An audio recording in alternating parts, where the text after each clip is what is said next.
All right, everybody. Welcome to Fish North Georgia's the live well this Thursday night. We appreciate you guys joining us. If you're on YouTube, make sure you click that like and the notification bell, like and subscribe, all that good stuff. You know what to do. And make sure you follow Fish North Georgia on all your social media. Guys, we've got what I think is just a top shelf show for you tonight. One of my absolutely over the last few years, I've met a lot of guys doing this, but this kid right here, he's one of my favorites.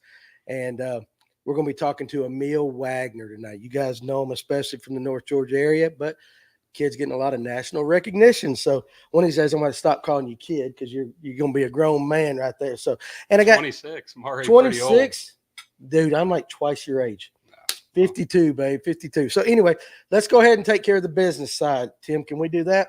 Absolutely. Let's hit out our sponsor. So, of course, Trent Palmer and the guys over at Sonar Pros, by far, in my opinion, and in a lot of opinion of others, the best, absolute best sonar installer in North Georgia. Take your boat where the pros take theirs. 770-530-4505 by appointment only. Go check out his new shop. But unfortunately, Trent was supposed to fish the MPFL down in Florida this weekend, and it got rained out. We'll talk about that a little bit more later.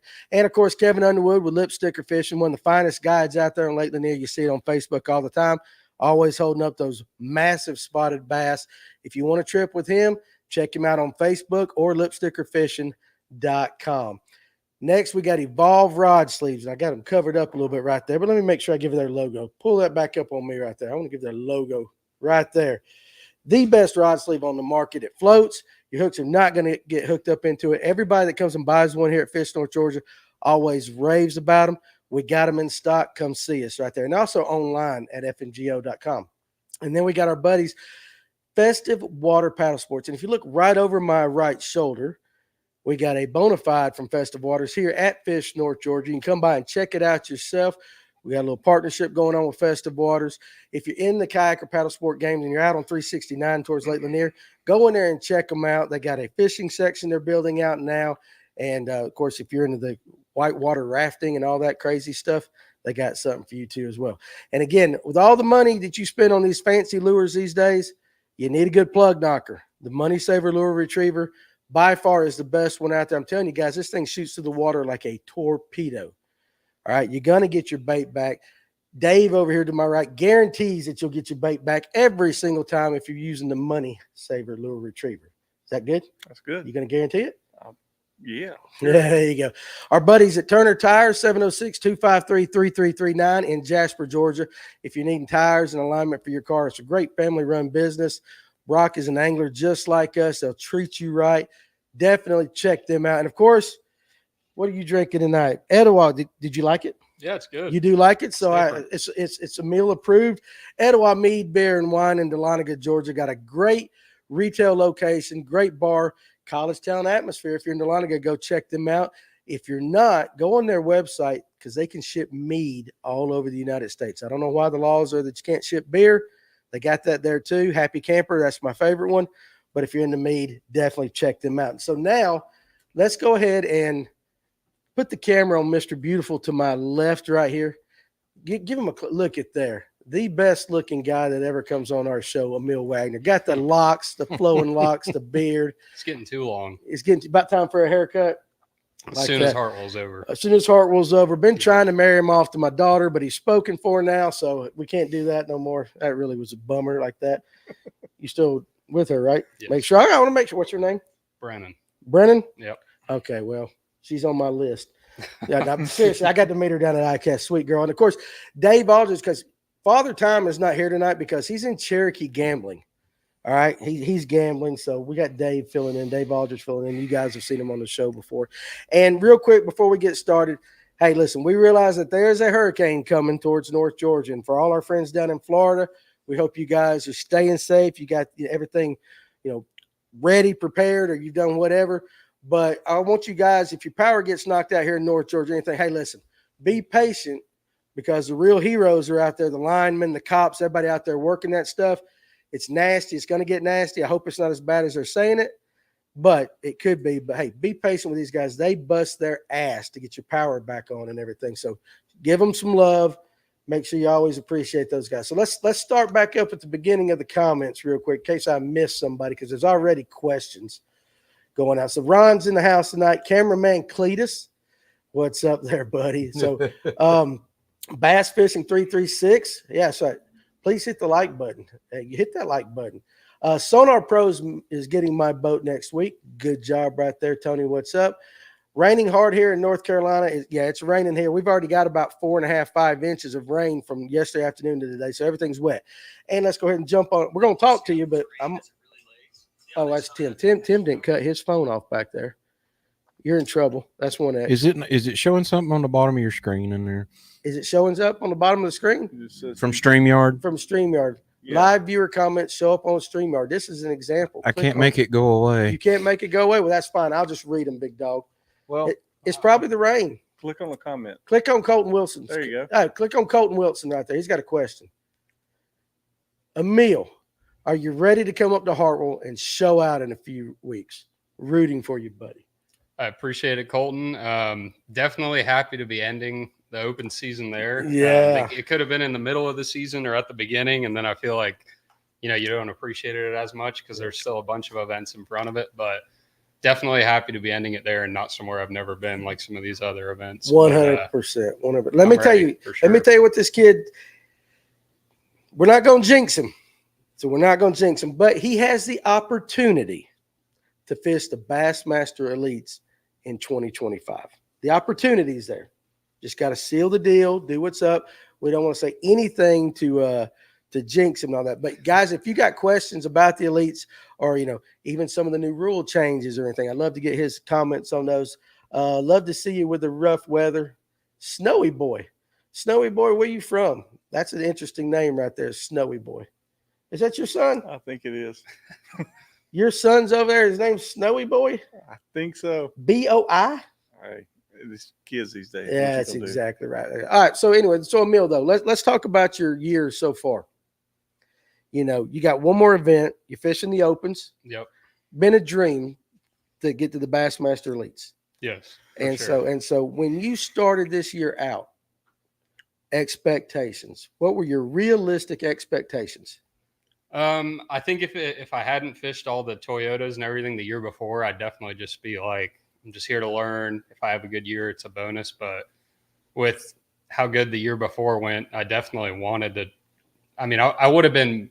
The year's not over, but if I don't qualify, I'd be upset. You know what I mean? Yeah, for sure. I'd like to get it over with and go ahead and make it because it's obviously really expensive. It's a lot of time, a lot of driving, a lot of hard work, which I obviously love to do, but there was so much new water on there. I'd only been, when the schedule came out, I'd been to 2 of the lakes, Hartwell, obviously, and then I don't remember the other one I'd been to. It might have been Okeechobee, but so from that standpoint, I didn't have, I didn't have the highest expectations, but with 5 days of practice, I figured I could go in there and have a good year. But that's definitely some of the toughest competition I've ever dealt with. Those guys are stupid good. I think winning an open is probably one of the hardest things to do in fishing. Yeah, and everybody's got that drive because you guys all have that same goal in mind. Right. Even, you go down in the points to some of the guys who might be in that 40th to 50 mark. They're like insanely good fishermen. They just had 2 bad events or something like that, and that just, derails your season. How is the pressure, like knowing that if you have, you had one rough event. Very rough, yeah. One rough event, but knowing if I have another one of those, that might just be the end of it. Yeah, so it was kind of funny. After Okeechobee, I think that was the first one. I think I got 11th or 12th, and then the next one was on Ouachita. I got 23rd, I believe. And I was sitting in the top 10, and it doesn't matter because it's that early in the year, but you're like, I don't want to screw this up, even though it's that early in the year. And then we went to Santee Cooper, and I finished 187th. I mean, it was terrible.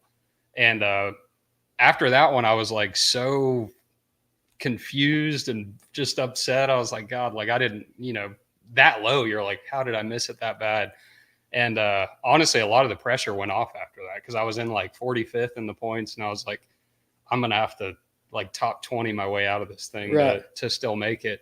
And then went to Logan Martin, got 4th there, and then the next one I think I got 11th, and the ball just kept rolling, and I had to have that happen to have a chance. So it sometimes, as mad as I was about Santee, part of me thinks that if I didn't have that, I may not have had the success I had in the events after. So That's a pretty interesting take on that. Snowy Boy is from Louisiana.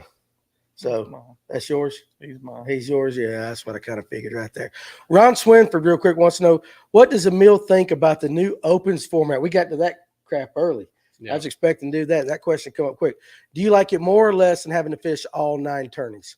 Yeah, so thankfully for once, something was posted in fishing that had overwhelmingly positive feedback. No Because doubt. it seems like you can literally, whether it's Bass, MLF, NPFL, Mhm. I don't think it matters what they do anymore. There's just, I mean, Mhm. they could make the best decision in the world, and there's still just going to be hundreds of negative comments. But Trust me. not to be the negative one, I don't personally love it that much. I Okay. think the way they have it right now truly gives you the best 9 anglers of the year, because you're doing 9 events. It's total points. Yeah. You're going to see who did the best over 9 events all year. I just think at the end of the day, if you just want the best of the best, that's how you're going to get it.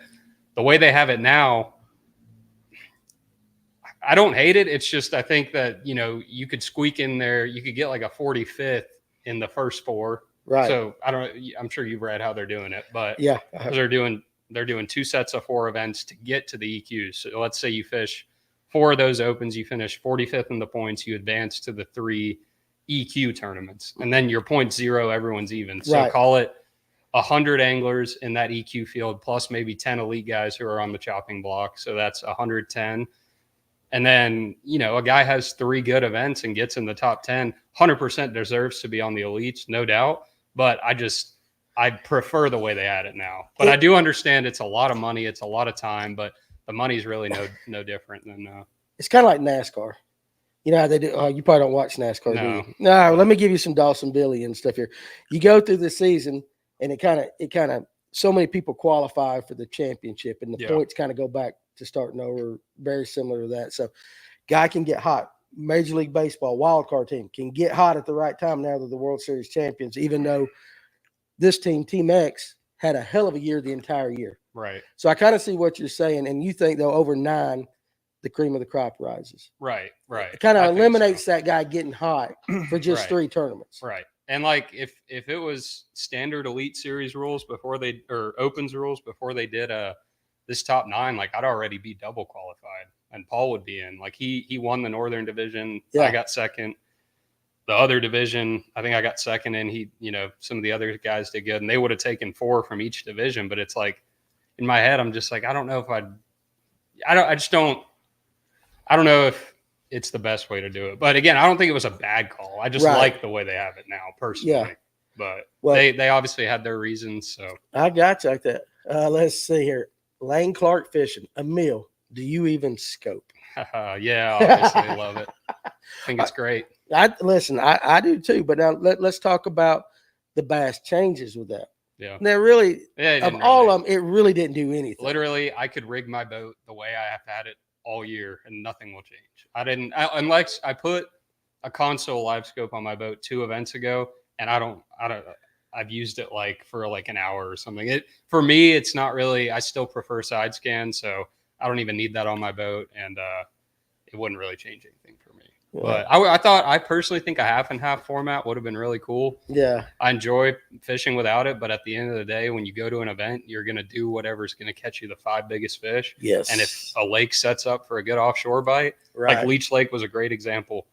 We wouldn't have had Livescope there. Everyone would have been flipping and frogging, and you would have maybe had 1 or 2 guys smallmouth fishing. Right. But the smallmouth were so big, it's like, if you don't go do that, your odds of having a really good event aren't that good. So Yeah, no, I totally get it. What do you think? I'm going to ask this. What do you think about the NPFL banning it altogether?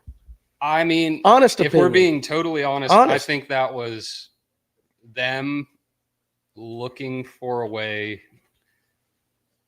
You're thinking of how he's trying to say it, ain't he? Yeah. Well, it's like, and no disrespect towards the NPFL, but I'm sure they said it was a business decision, and I'm sure they were sitting there looking at how can we be profitable? How can this league survive? Mm-hmm. And they probably said, we got to do something to differentiate ourselves. And they obviously did that. And the tough part is, so Bass Pro Tour, they came out with now that, you can only use it 1 period. Invitationals, you can use it 2 of the days and not 1. So I think a lot of the guys that they were expecting to come from MLF are going to stay at MLF now because they're happy with the changes. Mm-hmm. So, I mean, I hope they succeed, but I don't know if it was the best call. But there's definitely some people who love not fishing without it at all, and I'm sure they'll have fun over there. It's definitely a risk. Yeah, it's very high risk. It is, sure. but it does differentiate them from the others. Right. So, and given social media today, we talk about it. You got your Randy Blockett's of the world that are just happy tickled that they're doing it, and then you got other guys that are like, if you ain't scoping, you're hoping, and so somewhere in the middle there's the fine line. But now, would you have been upset if Bass had come out and banned it? Yeah, but I don't think they ever would. You know what I mean? Well, they know I didn't that's either. such a bad decision. It's like, then I could go on and on about the reasons why, but I mean, you'd be cutting off so many young anglers who grew up with the technology. I mean, NPFL at the end of the day, I just don't think you're going to draw that many younger guys in the fishing world. And that's not necessarily that me saying that young guys can't go in there and catch them without it, but we've spent so much time learning it and perfecting it. It's like, I think at most what you'll ever see from a bass or BPT standpoint would be half with, half without, which I think would be really cool. Yeah. Like I don't care what it is. I'll sign up and fish it. Like, oh yeah, for sure. If I could hop in one or two of the NPFLs, I would do it, but I'm pretty sure you have to fish all of them to fish those. Yeah, I got you. So Scott Porter says, good meeting you today. I like that hat in the middle. Hey, absolutely. That's a good looking hat, man. I got him right here. You come see me. Todd Huntley, I hope I draw you at Hartwell. Bassmaster Open. Be a good time. I know Todd. Yeah. I've Todd. Guided his kid a few times. There you go. Be a good time. So cameraman Cletus. I don't know why you got that name there. No, yeah, that's Clint. That was on that's the other. Clint. That's Clint. Yeah. I got to say, listen, we got some of that footage that you had. We need to put that on of him fussing about the big boats. I wish we could show that video on here right now. He had a As long as we bleeped out the end of it. Yeah, we'll wait till all the kids go to bed. Let's just say a big boat came by and really kind of almost drowned him. Yeah, like that. He had a tough the time. tournament we were in on Sunday. He took one over the bow. It was a good several one. over the bow next to right a wake break. It was bad. Yeah, it was bad. But anyway, cameraman Cletus wants to know, in practice, what's the breakdown of time on the trolling motor versus the big motor scanning? Definitely depends where you're at, but I would say the vast majority of the tournaments I go to, I spend well over half my time looking at side scan. And that's just trying to find isolated stuff. I do a lot of Google Earth before every event. Google Earth? Yeah. Yeah, I go back in time to when the lake was the lowest, and you can find all kinds of cool stuff that you wouldn't see from the naked eye. And typically when it's lowest is when it's cold, and we're not there when it's cold. So it's a lot of stuff that's right. Guys wouldn't typically fish. But between that and side scan and everything else, I'd say I spend at least probably 50-75% of my time on the trolling motor. I like to, when I first get to a lake, I want to fish and just get a vibe of what's going on, maybe catch a couple, just get a feel for it. And then once I get a few clues, I pretty much get behind the steering wheel and try to do as much work as I can, and then figure it out day one of the tournament. I already know you're a runner and gunner though. Once it comes to, and you can do that almost anywhere with the exception of Florida, pretty much. Oh yeah, that makes sense. You do realize if you have a question, you can override me. Just jump in here anytime, right? I got you. Okay, I just want to let you know you got permission. I'm telling you right now, if you ever get to go to Dave's house on Gunnersville, make him cook you some Cajun food. Like the crawfish etouffee he cooked. You guys are going to see it on the Real American Road Trip season 2. Was it not good, Tim? Dave's my favorite chef. That's for real. I'm not just telling him that because I like the guy. I mean, that was phenomenal. Man can cook for sure. Eric Richards, do you think Livescope helps or hurts young high school anglers more? And you know what the drama is around here, that young guys can't catch fish, blah blah blah. We pulled up a video today of you on Facebook, you throwing a frog or something like that. Yeah, they act like y'all don't do anything. I mean, Mississippi River, we just went there. I don't think I used it for a single fish I caught. So what do you think it does with all the high schools? But I will say, I don't know because I didn't grow up with it, but if you grew up, like if you were, I guess, 18 now and you started when you were 14 and that's, you only fished Lanier and that was all you did, it's like that might bite you in the butt later down the road. But I mean, I think as it's just kind of your own responsibility to go figure the rest out. I don't know. I understand. But definitely it's important to learn the baseline stuff, because even using Livescope, it's not like you just go put your trolling motor in the water and start catching fish. You got to figure out everything else beforehand, and then you use it to help catch 10 fish off that spot instead of 1. Yeah. So all the baseline stuff is still super important. I think it's lazy though when guys just say, "Oh, I had to get on. They can't catch fish unless they're." It's typically a cop out comment or a lazy comment from someone, but I do get both sides of it. I understand some guys' frustration with it who don't want to put the time in with it, but it's time. Yeah, it is time. It is time with it for sure. I like this, Matty O'Connell right here. Emil, if you were a fish, what kind of fish would you be? Have to go with a spotted bass. Spotted bass? That's an easy answer. Come on, of all the fish in the world, you'd be a spot. I don't know what else I'd be. I wouldn't want to be a bait fish. I wouldn't want to be a catfish. What would you be? That's a good question. I've never thought about it. What would you be, Danny? Let me think about that. I'm gonna make everybody look cop out answer. What kind of fish would you be, Dave? What's the one they catch and release the most? Trout? Not up here in Marble Hill. They eat them damn things. I want to be released. You want to be released? I don't want to be filleted. Filleted? Oh, you Cajun. What about you, Tim?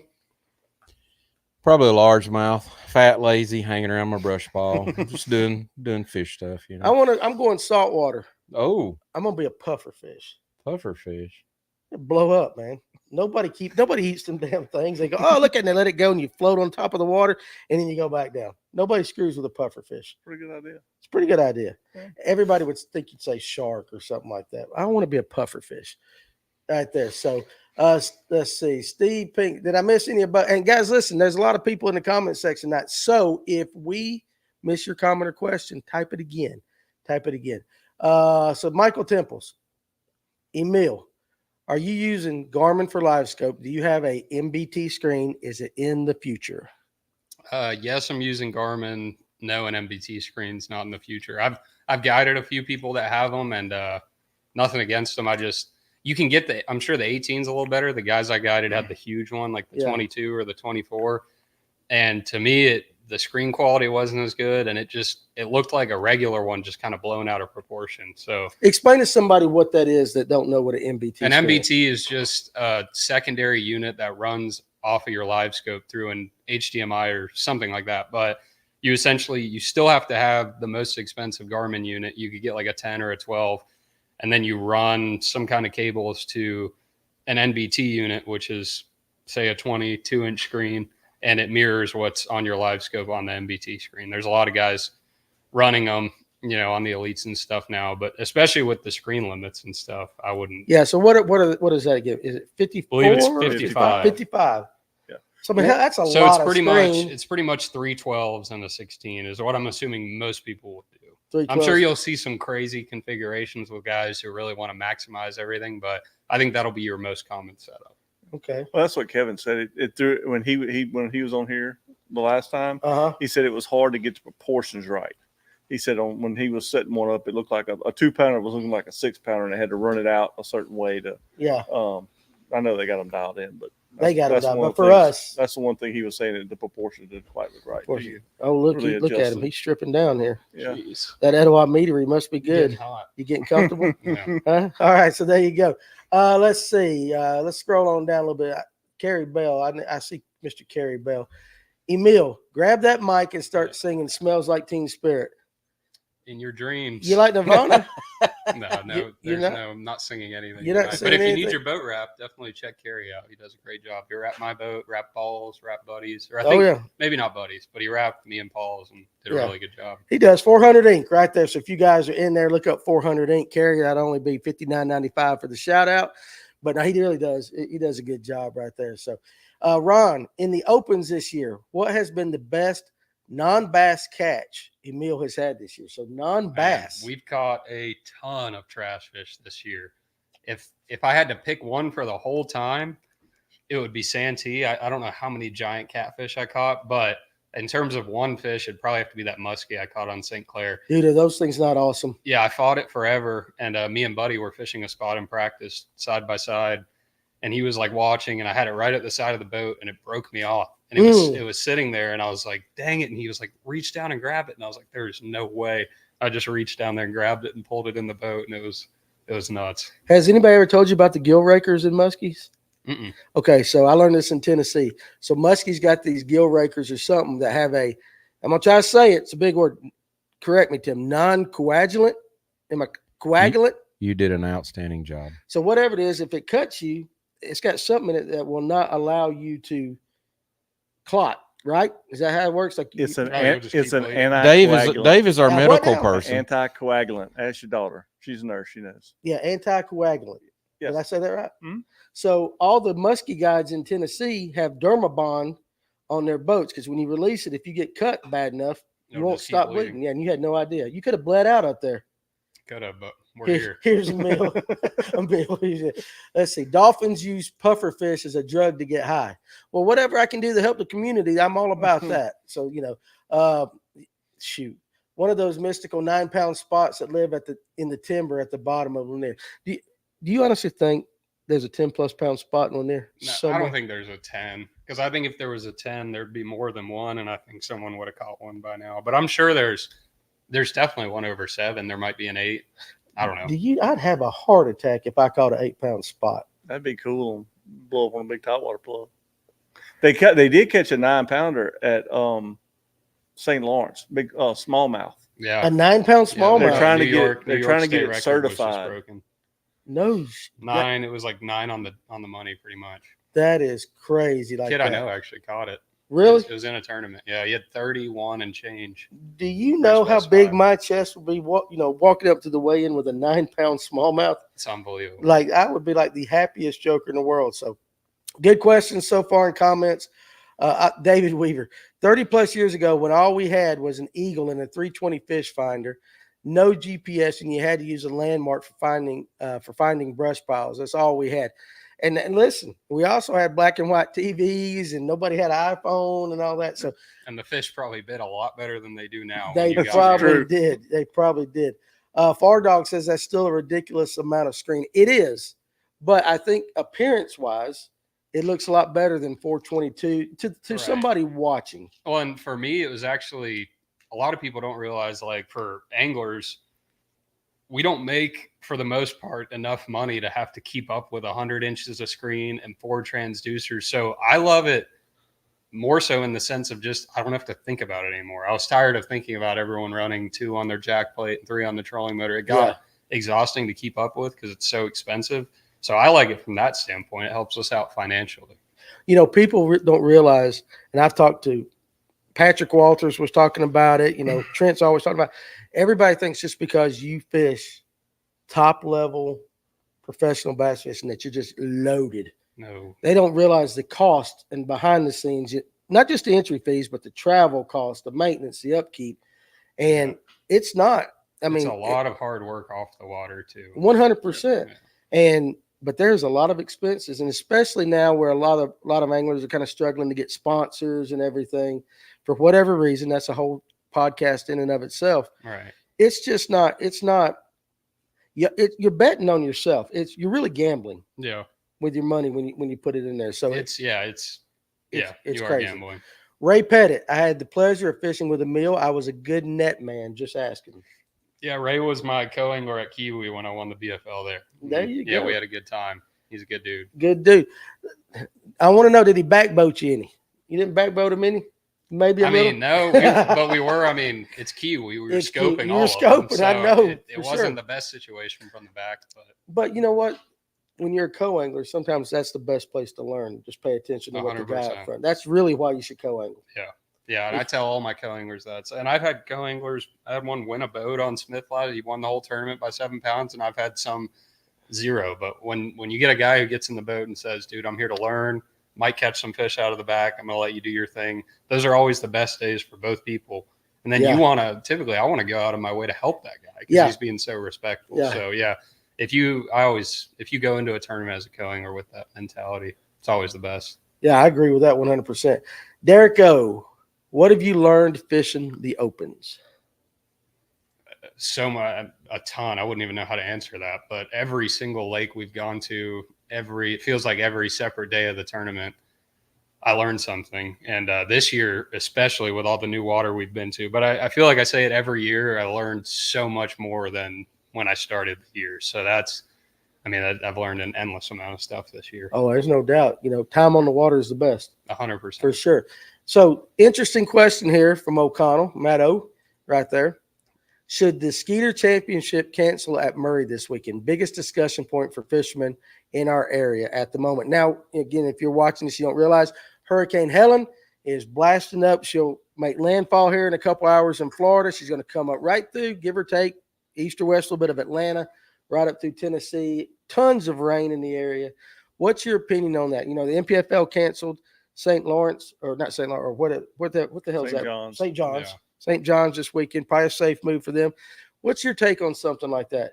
If it's just heavy, heavy, heavy rain, that's one thing. But with the possibility of winds.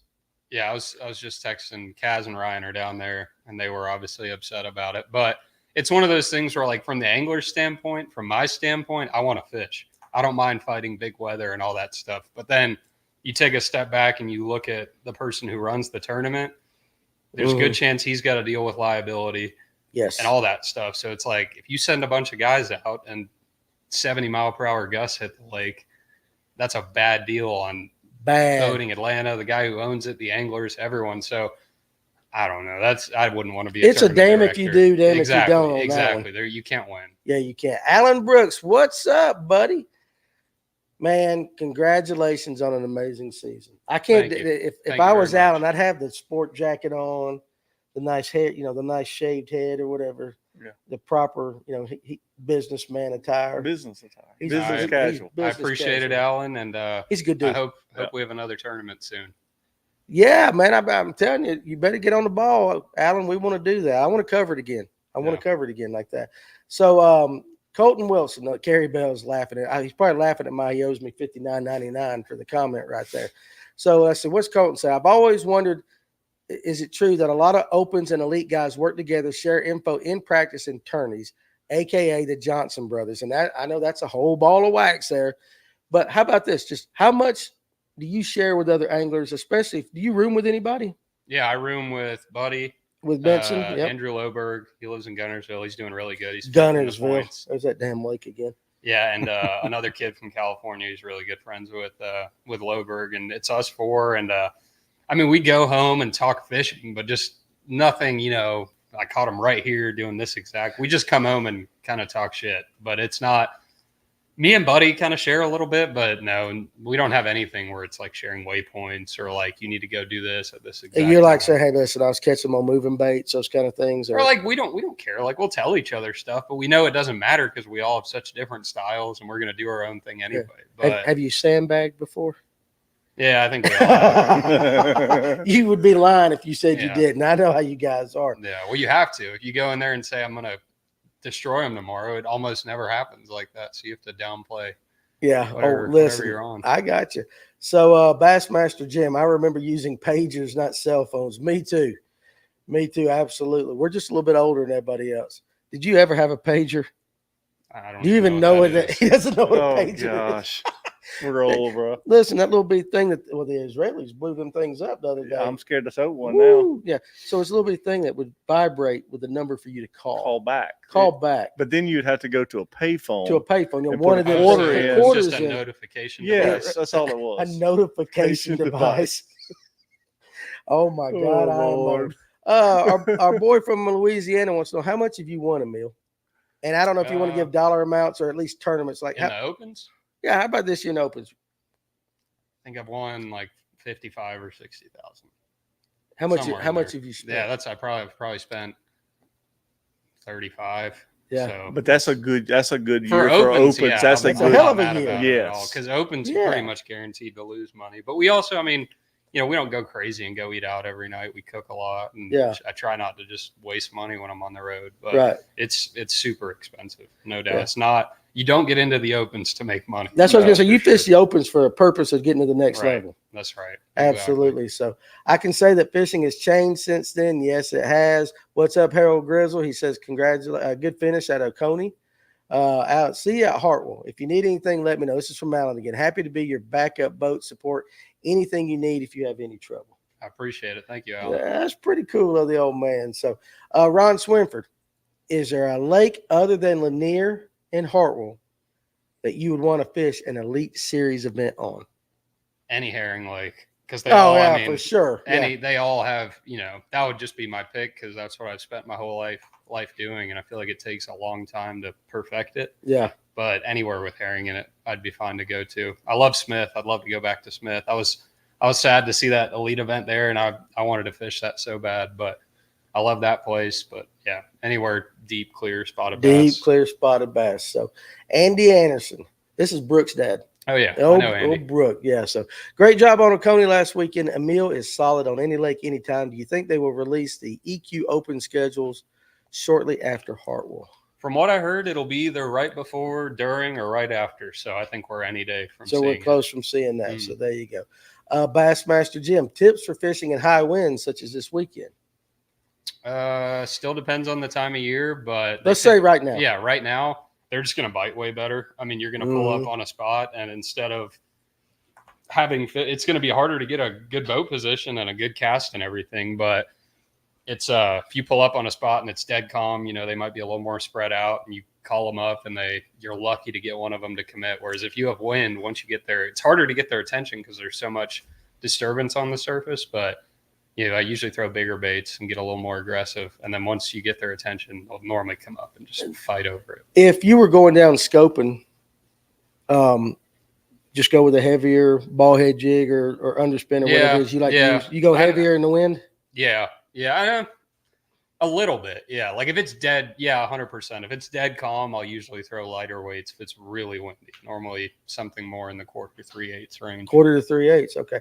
And Justin, we're going to do your question, but also let you know the question of the night that Kevin normally does about halfway through the show. Of course, he's not here, but in Kevin fashion, he texted it to me. So tonight, he actually brought some Berkeley baits that we're going to give away to the winner of the question of the night. So, and since we're on Berkeley, my fellow Credger, you really like the Credger? Do you like that? I know people think it's a gimmick. I've caught a ton of fish on that. Okay, yeah, listen. It's a really good bait. And the most overlooked thing with it is it's an incredible topwater bait. It's pretty much a big riser, and you can throw that thing further than you can throw just about anything in your tackle. Oh, that's true. But not a lot of people talk about the Credge on top. Right. Everybody's talking about going down, fluttering it. There's been plenty of stuff going on it. I'll tell you that much. Not everyone wants to talk about it, but it's a really good bait. It has its time and place, just like anything else, a fluke, a sabile, a topwater, whatever. Yeah.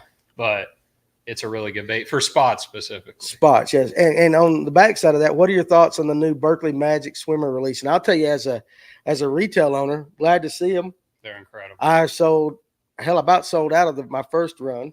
You got the new colors already? Yeah. And I got 3 more colors that are supposed to show up. I got 5 or 6 of the ones, and then they didn't have the distributor didn't have the other 3, and they're supposed to be coming this week. They look good. Right. You know what shocked me though with them? How fast the bone ones went. Of all the ones I got, the like yellow looking bone ones? The bone one, yeah. Yeah. I thought the chrome would be the quickest one. The bone colored Magic Swimmer that I got was gone. Right. And it's before, after they came out, or they discontinued them before Berkeley bought them and did all that. That white lady one was really hard to get. So I think that's why. And people want a straight white one. Yeah. They're hard to get. It really shocked me. But they're like some of those clear colors, like those that's like custom paint level colors. Oh, what's your favorite color of the new ones?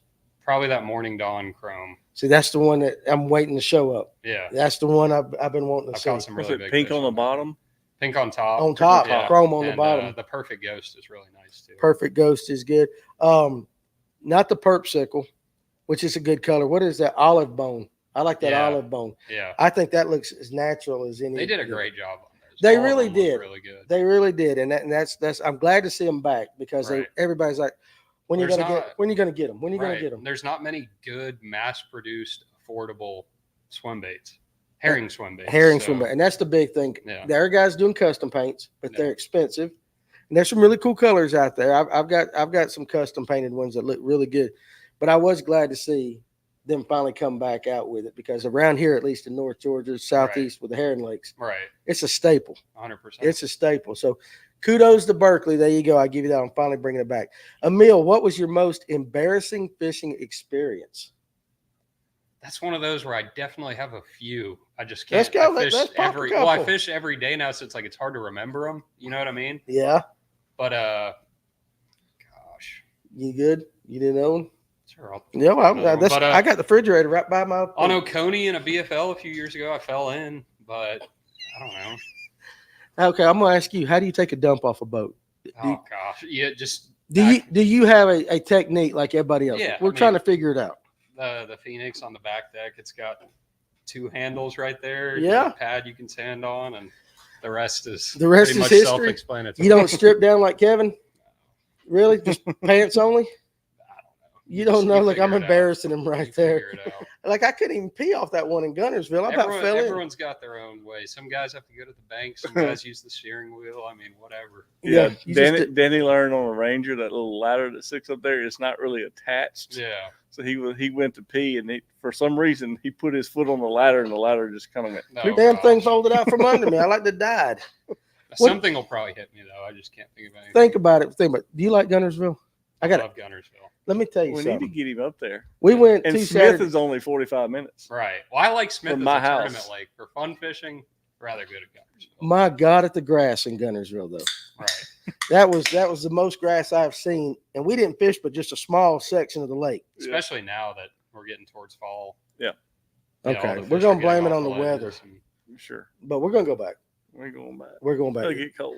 Yeah, we're going to do that. So, Far Dog, pull that up just a little bit there, Mr. Tim, so I can get that comment right there. Okay, good question. Serious question.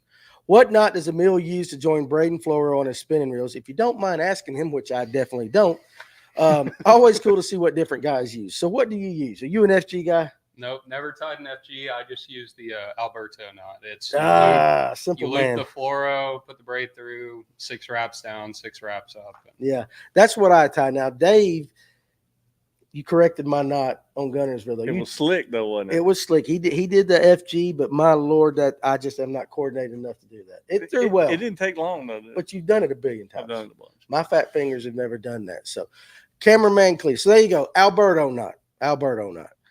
Pull that one up right there from old cameraman.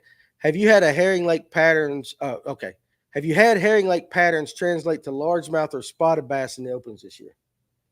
And I assume like he's talking about a different kind of lake, something you might have done. Right. I always tell like the mentality of how I fish the lakes has translated to a bunch of them. The run and gun, high percentage, offshore deal. But in terms of like calling fish up and doing stuff we do here, yeah, not really. Honestly, not exact baits and presentations, not really. But caught a bunch on a Demiki rig, but you can go to any lake in the country and catch one on that thing. But no, not a whole lot. But the like I said, the mentality of how you fish and how many good spots you have to find, that stuff's all translated for sure. Okay, well there you go. Colton Wilson, Emil, what is the best way to approach/learn to fish grass overall, aka Florida or Gunnersville? Similar, because I will tell you this: first time I have been on Gunnersville, and if you aren't with someone that knows what they're doing, that is a whole different world than what we've experienced. Yeah, the worst thing you can get is somebody, and I've seen it so much on Facebook and all that, and somebody will say, "Hey, I'm coming to Gunnersville in a week. What do we need to do?" And you get to go punch grass or go fish the grass. Well, that's 70 miles of grass. Yeah, that's what I'm saying. Well, I don't tell you nothing. No. I punched really for the first time last weekend. It's fun. It's really fun. You like it? Heck yeah. Dude, I was miserable. Not miserable. It needs a little work. It's I mean, it's different. It's different. The bite's really hard to feel. The hook set's different. Getting your bait in there is different. It's a whole different deal. But it's fun. I was begging for a Rocky Point like we got over there. I was dying. I'm normally with you. Yeah, but okay. But what's the best way to approach/learn to fish grass in your opinion? So I'm no grass master by any means. I've learned a little bit about it in the last few years, but I feel like to really get good at that, you have to go do it a lot. And from what I've seen, you just have to fish and learn like any differences in the grass. The guy I room with, Andrew Loberg, he's an incredible grass fisherman. So I've learned quite a bit listening to him and whatnot. But those guys, the guys that are really good at it, are good at just picking a big area, fishing through there, and getting a bite and realizing like that bite tells them something. Or they might be fishing down a grass line and they see a little difference in the grass And, that means a lot to them or something like that. They're not just pulling into an area and just bombing through grass. So I'd say just putting your head down, fishing a lot, and just, usually when you find them in grass, there's more than one. It's not like you caught one and that's the only one there. Yeah. But it is almost like blind fishing a little bit till you find out, till you establish that pattern. Yeah, just like anything, till you get a pattern going, and then you can kind of call your shot. I found it really, we were under that grass mat, and I know we didn't catch any, but you were telling me about it, that bass. I just find it totally amazing that bass can live under that, and they're just sitting there, and it's got to be dark, so they probably got to use more of their senses, their their lateral line and everything. But to be good at that, he's right. You got to just stick on it. I'll use leech as an example. Even though I smallmouth fish 80% of the tournament, there was an incredible largemouth bite going. They just were not as big as the smallmouth. Right. But that was all grass. And there they have this stuff called rice, and there was like some coontail and I think maybe milfoil mixed in. And the frog bite I was on, if you could find that rice and there was a little bit of that matted, again, I don't know exactly what it was. I think it was coontail or something like that. If there was a little bit of that around rice, you would get bit 90% of the time. So again, it was just noticing a little difference because most of the rice was just straight rice. Yeah. So that makes sense. He figured out a pattern. Yeah. Well, it's like anything else. Yeah. The only time I tuned in all year is I think y'all were texting and said Emil's doing great. I turned on to watch him scope, and I hear, he's in there flipping braid. Yeah, I remember that. And snatching them because I had you on live. It was fun. Yeah, I went and punched up a few. Yeah, so let me read some comments there. Bassmaster Jim, where's Ryan? Ryan doesn't work here anymore, so he's going to be an occasional guest from here on out. So, what's he doing? Ryan, he works for Windstream. He's Ryan, the cable guy. Heck yeah. He's around 6'8" coming into your house. Don't need a ladder to fix half that stuff. So, Ronnie Keener, what's your favorite walking bait and what color? Oof, that's tough. There's so many good ones. Pick a couple. My favorite Berkeley ones are the Jaywalker and the Cane Walker, but I mean, obviously there's so many good baits out there. And those come with really good hooks. Yeah, they come with great hooks, the fusion hooks, and that I will give them credit on. Berkeley for a pencil popper, the shower blows is also a really good bait, the evergreen. But I mean, there's really so many. Like if you open my Topwater box, you would see I've got 2 or 3 of them. You'd see 30 different kinds and quite a few of each one because there's certain Topwaters 100% that work for like a few weeks throughout the summer and fall. And like if you can figure out that's the one they're on, it's special. I don't just have 2 or 3 I throw. I have a bunch. What's the most overrated Topwater bait out there? Whopper plopper, probably. Thank God somebody else. I can't stand that. I threw it a lot when it came out, and it's still there's guys who blast them on it, especially in like that Midwest region on like Lake of the Ozarks and Grand. Yeah. But around here, I've thrown that thing a bunch. Not like on the bank over brush. I don't really catch them on it. Thank you. Coosa River. Coosa River, maybe I get that. They hate it. They hate it. I say that I caught a few on it on a Chapo on Oconee this weekend, but I just don't like it. Let's see. Let me see if I missed it. Have you seen questions? There's a ton of comments going on like that. And of course, we're talking about poop again. So I see that in the comment sections. I don't know why. We had a guy we talked about it Tuesday night. Can you tie it in the dark? The FG knot. How about that? Can you tie an FG in the dark? Yeah. As long as I get my setup right. But I tie it better in the boat. Right. As long as I can get that part right, then I can tie it. Okay, I got that. So my buddy Steve from Tennessee, down 2 comments right there. I want to give him some love. He actually got one of our hats today and sent me a picture. I appreciate your support, dude. Full trim on the Murky will take care of the floaters. You're welcome. All right, I didn't know that's where that was going, but we're back to poop again right there. So Danny Engel wants to know, you ever fished a Berkeley finisher? Yep, I've got one in that pile of baits right there. That's right. It's a really good wintertime bait is when I like it the most. You can do the same thing you do like with a jigging spoon, deep fish on the bottom, and it just gives them a different look. You can be a little more aggressive with it, I think, but it's a good bait. Particular size for the winter? Say, guys going on there. I like the 7. You like the 7, the mid-size one. Okay. Yep. All right. So if you live in a city and Jim Cantori shows up, do you just have to leave town ASAP? Yeah, yes. He finds his way. He's actually dating a girl from Louisiana. She's like 30 years younger than him. Yeah, when he that shows, don't shock me. No, when he shows up, they usually put up the sign, "Please leave." Please leave because Jim Cantori's here. He's visited us a lot over the years. Don't you think that'd be a pretty fun job? That'd be an awesome job. Just to go straight up into the eye. Not no Cat 5 or nothing. Yeah, but a decent. Windy, I do think there's not as much lean as they put into it. I think that's there's always those people walking TV behind them. Oh, yeah. The weather guy's sitting there like he's dying, and there's a couple of rednecks walking behind him. Like, what's up, bud? That's right. All right, so Zach Clark, when scoping, and you're catching a lot of small fish, what do you change to get the bigger bite? Normally it's not a bait change for me. There are times like, if you're around really big fish, you're on a lake that has big ones, you have to get a bigger bait out.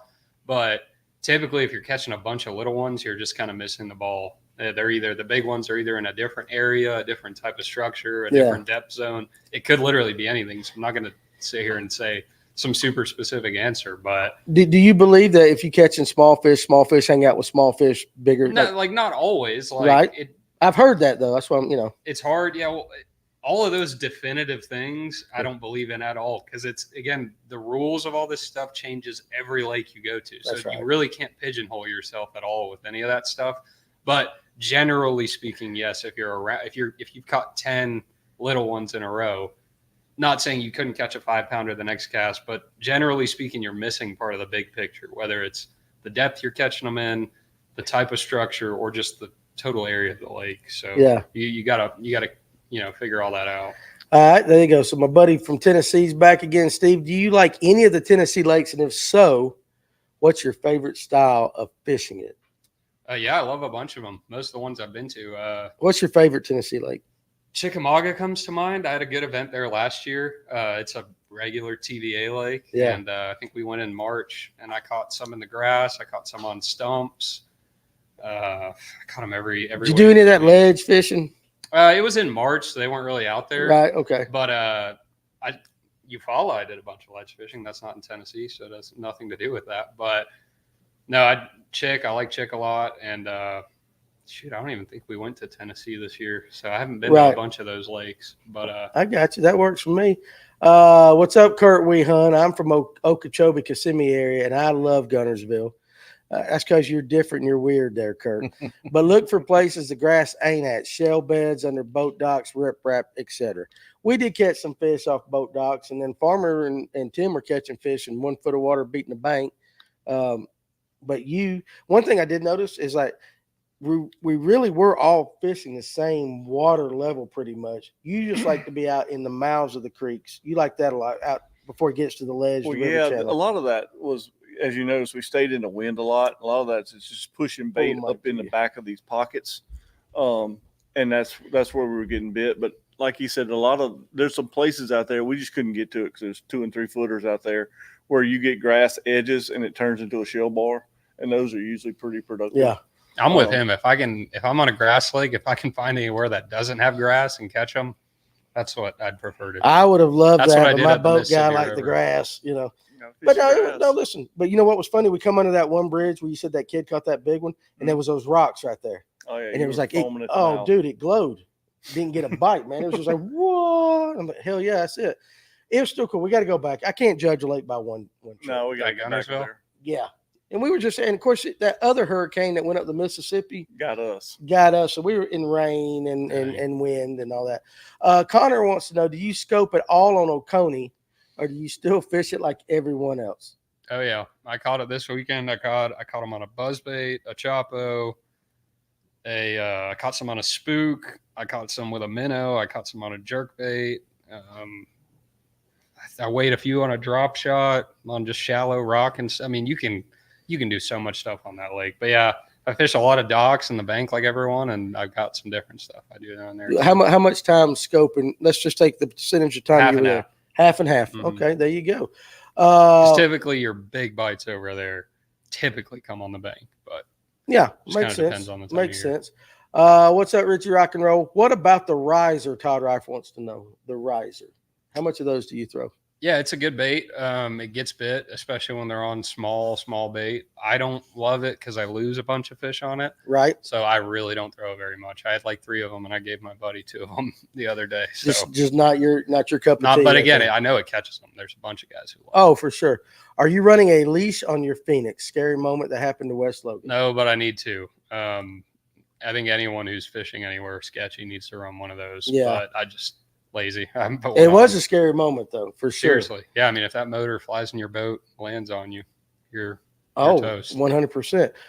Cooper, I say, Glaze told me get the mic. I got him closer, Glaze, for you. I know you're old. That's my cousin. He is. He's deaf. Cooper McDonald, heard you use straight fluoro, no braid. He's just trolling. Yeah, on all your spinning reels. That sounds like something Cooper would do. After we already asked the question of what braid the fluoro knot he uses right there. So Cooper probably does. He probably does. He's a good little angler. Yeah, heck, him and Hayden. They're both good. They are. So, Emil, what do you think about the Berkeley Nessie? And if you like it, which size works better for you? I have not thrown it that much, but the few times I have, I've liked it. I've caught some fish on it. I like the mid-size one, the 7. Okay. But I can't talk too much about it because I haven't thrown it a whole lot. But once spring rolls around, I'll probably get more time with it. That's right. That's right. Hey, Ron, I'm going to tell you this too. Chick can be fun, but I drove over Lake Weiss. Now, I'm just basing this on appearances. That was a damn mud hole. Remember, that's exactly what I said. It stays dirty. That was the dirtiest lake I'd ever seen. It's full of stumps. No wonder people get hurt over there. You can't see nothing in the water. But again, I just drove over a bridge right there. So, hey, we got 4 minutes, and then we're going to give away his baits right there. So, Cantori's in Tallahassee. So, yeah, that's crazy. Do you use a glide bait at all? Yeah, I do. I weighed several on it at Okeechobee this year, probably 3 on it, and they were all good ones. But which glide bait do you use? Or can you say, is that top secret? No, it's not top. I mean, that shad everyone throws is a really good bait. And I just got one recently I really like, but it's a little newer, so I'm going to keep that one to myself. I got you. The one I caught him on at Okeechobee was a shad. Is it a prototype? Or is it one out? So you can get it. You can get it. Yeah. I'll get the information for you guys after the show right there and let you know. So how did Emil like fishing Oklahoma's Lake Eufaula?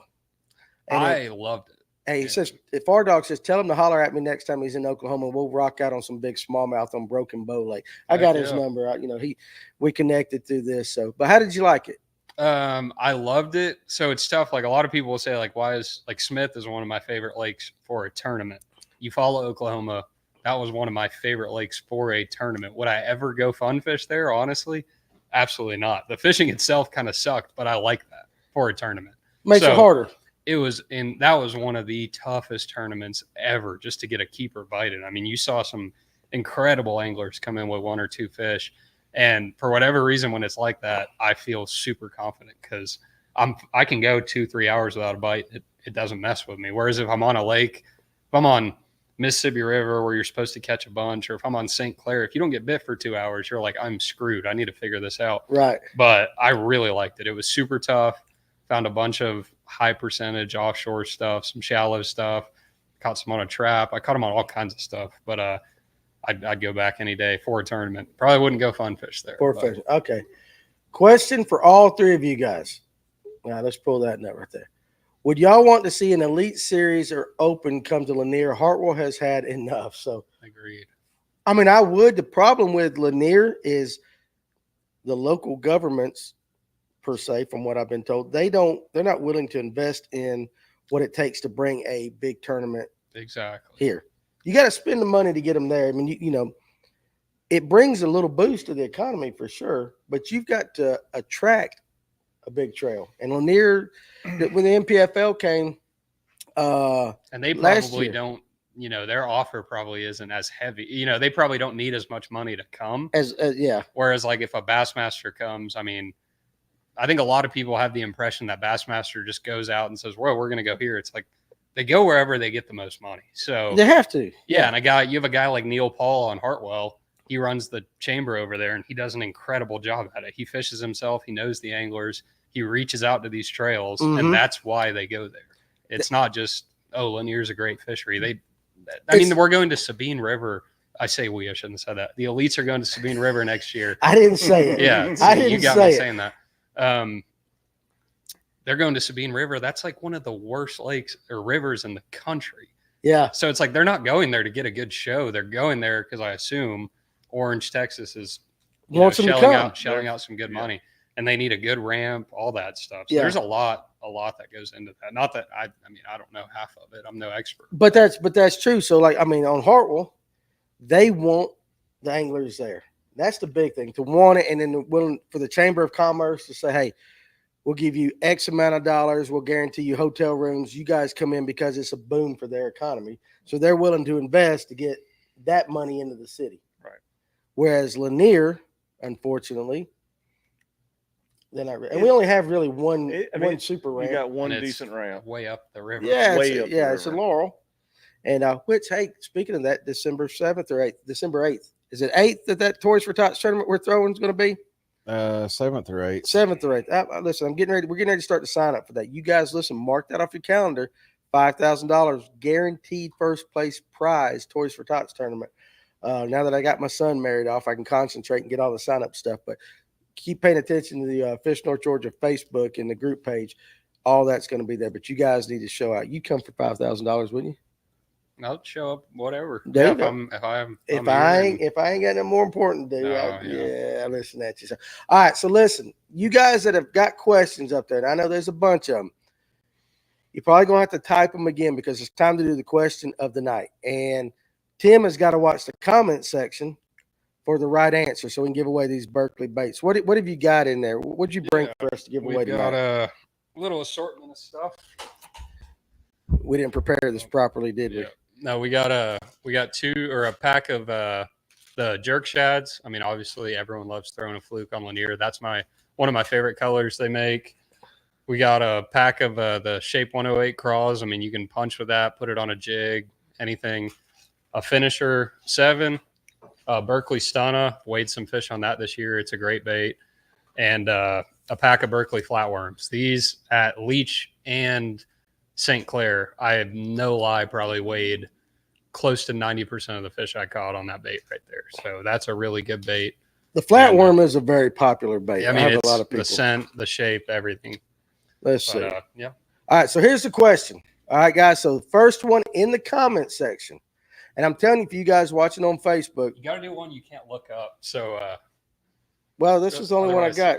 You got a question? No, yeah. See, I can't say that because I didn't have anything ready. You didn't have nothing ready. You weren't prepared. Next time. Clint's gonna get it. Clint cannot win this. So cameraman Cletus is disqualified before we even start. Yeah.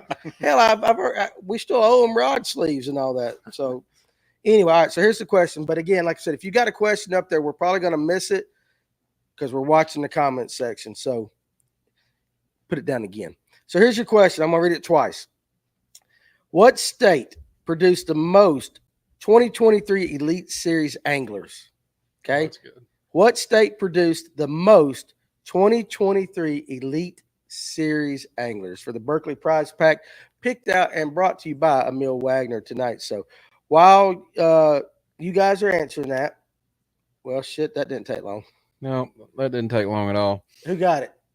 Zach Clark come in?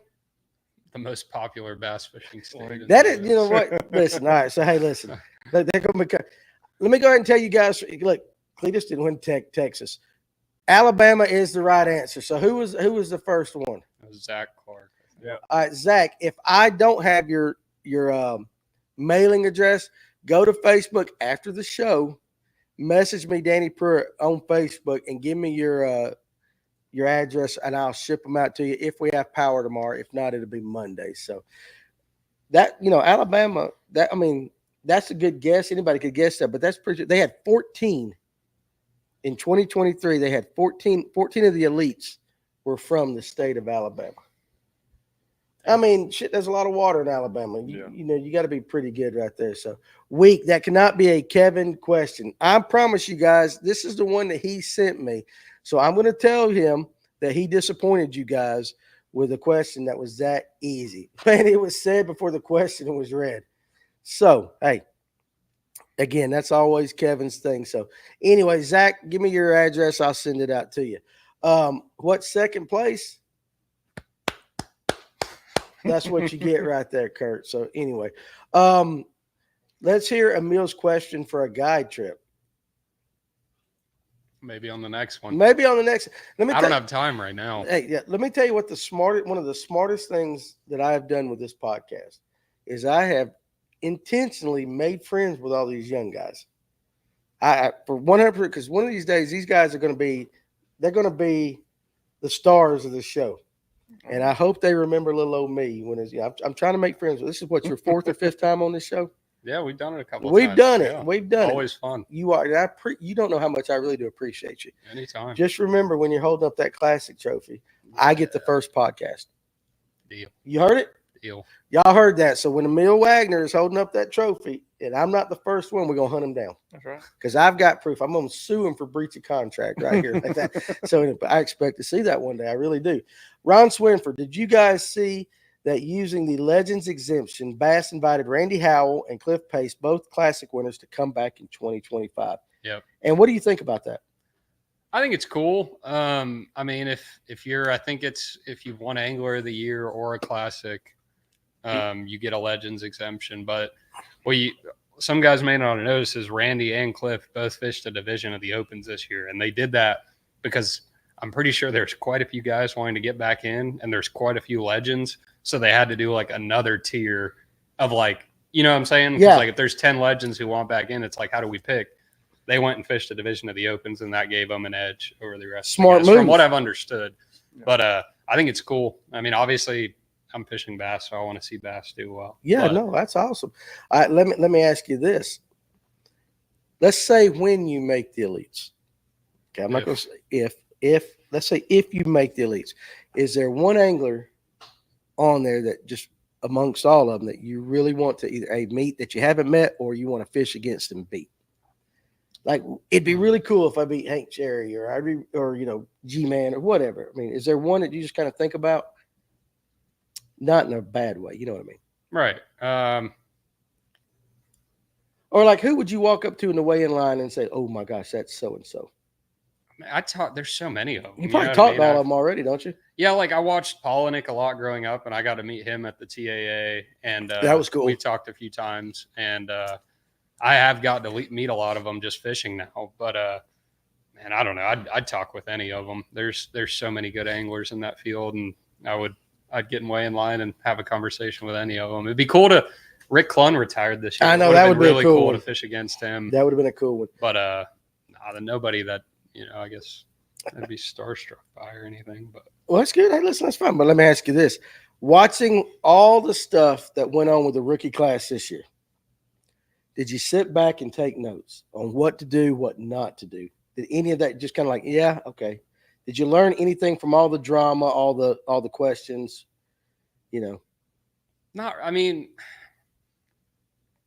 it's a weird one to get into. I think most of the drama was centered around 2, maybe 3 people. And it's correct. Like, I'm not, whether or not they deserved it. I mean, I don't know. I always give people the benefit of the doubt, but not really. I mean, I think if you just follow the rules and just fish, then you're not going to, if anyone hates on you, then it's like, screw you. Yeah, whatever. That's exact. But no, I mean, I think, and the rookie class last year was overwhelmingly young. Yes. Which, not that doesn't mean they should have dealt with any more crap than anyone else. But like if let's say the Opens ended right now and they took the top 9, you have Cody Meyer in there. He's a hell of Dakota an Ebers, I think 30 something. I want to say Matt Adams is in that 30 area. He's from over there. Evan Kung's probably closer to there, and then obviously you have some younger guys. But I don't know. I'm whatever. I get it. It's one of those things where, as somebody that doesn't fish, it sits back and watches, and some things are like, yeah, that makes sense. You probably shouldn't have done that, right? Or like that's kind of unfounded a little bit. Yeah, what I'm I mean, saying? you're on. If you make the Elite Series, you're on the Elite Series. Pay attention to the rules. Have respect for everyone. Don't act like you're the shit or anything. I mean, just go and fish. That's really all there is to it. Hey, listen, absolutely. Alex, I got so caught up in the hurricane, I forgot about this show. Avoid the gray area like the plague. The pros were giving the rookies hell this year talking about cheating. What's the deal with that? A lot of that had to do with the way it was set up with the Opens before information kind of thing. Now, how about this? When Bass came out originally a couple weeks ago and had had the information rule that started January 1st. Now, they've changed it since then. But when they came out and said January 1st, did you have an opinion on that?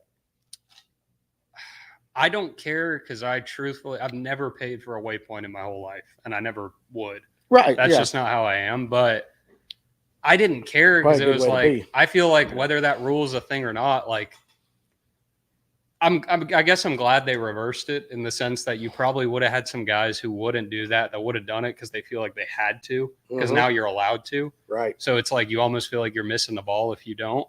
But I didn't really care. I saw it and I was surprised. I was really surprised because me and Buddy were actually on the phone. We were talking about Hartwell, and then literally the schedule came out and we were on the phone, and I was like, hold up, I don't think we can talk about Hartwell because I figured they were going to change the rule.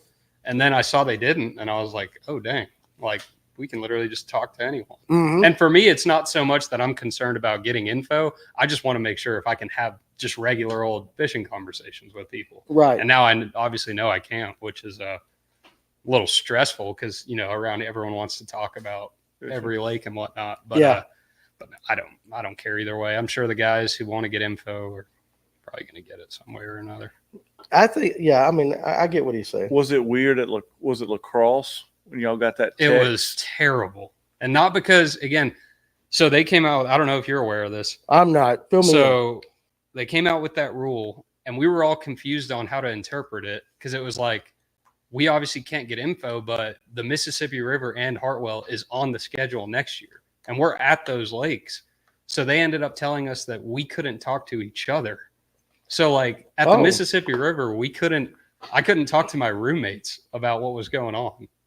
So it's kind of put a damper on the last two tournaments because, like, a lot of the fun part's coming home and not, like, again, you're not trying to, like, gather waypoints or anything. You just want to talk about how fishing's going. Right. So from that standpoint, it's been kind of stressful because you got to, like, watch your mouth and make sure you're not letting anyone tell you anything or whatever. But it's been kind of annoying from that. And, like, we went and pre-fished Hartwell, me, Buddy, and Loberg, and my other buddy, Bobby. And, like, we just couldn't even talk about it. So it's kind of weird, but I think they should at least let us talk to each other. But it is. That's what I was getting ready to ask you. The next question is, how would you, if you could adjust the rule, if you had a little say so, how would you adjust it? I guess I would let EQs talk to each other at least, but I think so. I had a conversation with Hank, the tournament director, because I called him right away. I was like, I want to know what I'm allowed to do, what I'm not allowed to do. Smart move. And he told me, and he was like, listen, I know that's tough on you guys. I didn't necessarily want it that way. And I pushed to, at least, I think what he meant was he wanted us to at least be able to talk to each other. I think that would have been best just because it's hard to be at a tournament with the other competitors and not talk about fishing. But no, I guess I would at least let the EQs talk to each other, but I'm not the tournament director. I'm sure they got to deal with a lot of different stuff. Oh, I'm sure. How about this? Buying waypoints aside, do you think it would be okay if you just, if you can get information, get it? Do you think that would really change that much? Like in the way you fish? No. Because again, I could have done that last year. Yeah. I could have done that this year 2 weeks before the tournament. And like the only thing I'll do, and I mean, everybody that fishes, if you have a legit good friend, and you're just talking to them, you might talk about general areas of the lake or something like that. But like, I've never gone out of my way to solicit a waypoint from some. But again, I think what you're getting at, I think the people who would do that, they can probably do it anyway. Yeah, but I don't know. But everyone's so different. What I always, it starts. So it's right now, right? Correct. Y'all can't talk about none of the lakes right now. Right. When the schedule comes out. Yeah, we can't solicit any information. Okay. I get that. And I get not being able to buy waypoints. But if you're talking to somebody right now for a lake that's going to happen next year, we know how things can change. What can they talk about that you can't find on YouTube? But again, it's one of those things where, like, if you don't make it very clear, there's going to be guys who push the envelope. Probably, you're right. Yeah, you're probably right. If you say you can't give any gray, exactly. It's got to be if there's gray, that one's got to be kind of black and white. If there's gray, it's where people push it. Okay, let's see. Pull up Tony's. What's up, Paul Coonan? A tournament with no dock talk, that's almost criminal. That's kind of what I'm thinking. Again, but I'm not fishing for $100,000 or $300,000, so I kind of get that. This last year, we've heard complaints ranging from management to payout / travel costs to drama. What one thing worries you about if you become a pro outside of catching them? Take the fish catching out of it. What's one thing about the entire possibility that has you kind of, the state of the industry as a whole, it would suck to put this much time and effort into it, and then 3, 4, 5 years down the road, a major change happens, bass goes under, something like that. I don't see that happening, though. But I just think with how many people fish now and how many people love the sport, regardless of if you like Livescope, if you like this trail, all that, there's a bunch of fans of the sport. You might have to adjust some formats or how you televise it or something like that to make it a little more appealing to a bigger audience. But I don't see it going anywhere. But I guess that would be probably something that would, I guess, fear. But no, I just like the tournaments. I just like. I know you do. Just show up. And I don't care if it's a BFL or whatever. This is a good question. Win the Open on Hartwell or Rookie of the Year next year? Rookie of the Year, if I made it, for sure. Yeah, that's a big accomplishment. Yeah, that I think that you only have one shot in your life to win that. So that is true. That's a good point. All right, how about this? Bassmaster Classic winner or Angler of the Year? God, that's tough. Yeah, come on. I'm gonna give you a tough one. So from an angler's perspective, I think Angler of the Year between anglers and your friends is probably the hardest thing to win. That's probably the most respected title from the anglers. But from a sponsor standpoint and a money standpoint, it'd be hard not to take the Classic. But it's a tough one. From my perspective, I'd have to go Angler of the Year. I agree with you on that. Yeah, I actually agree with you on that.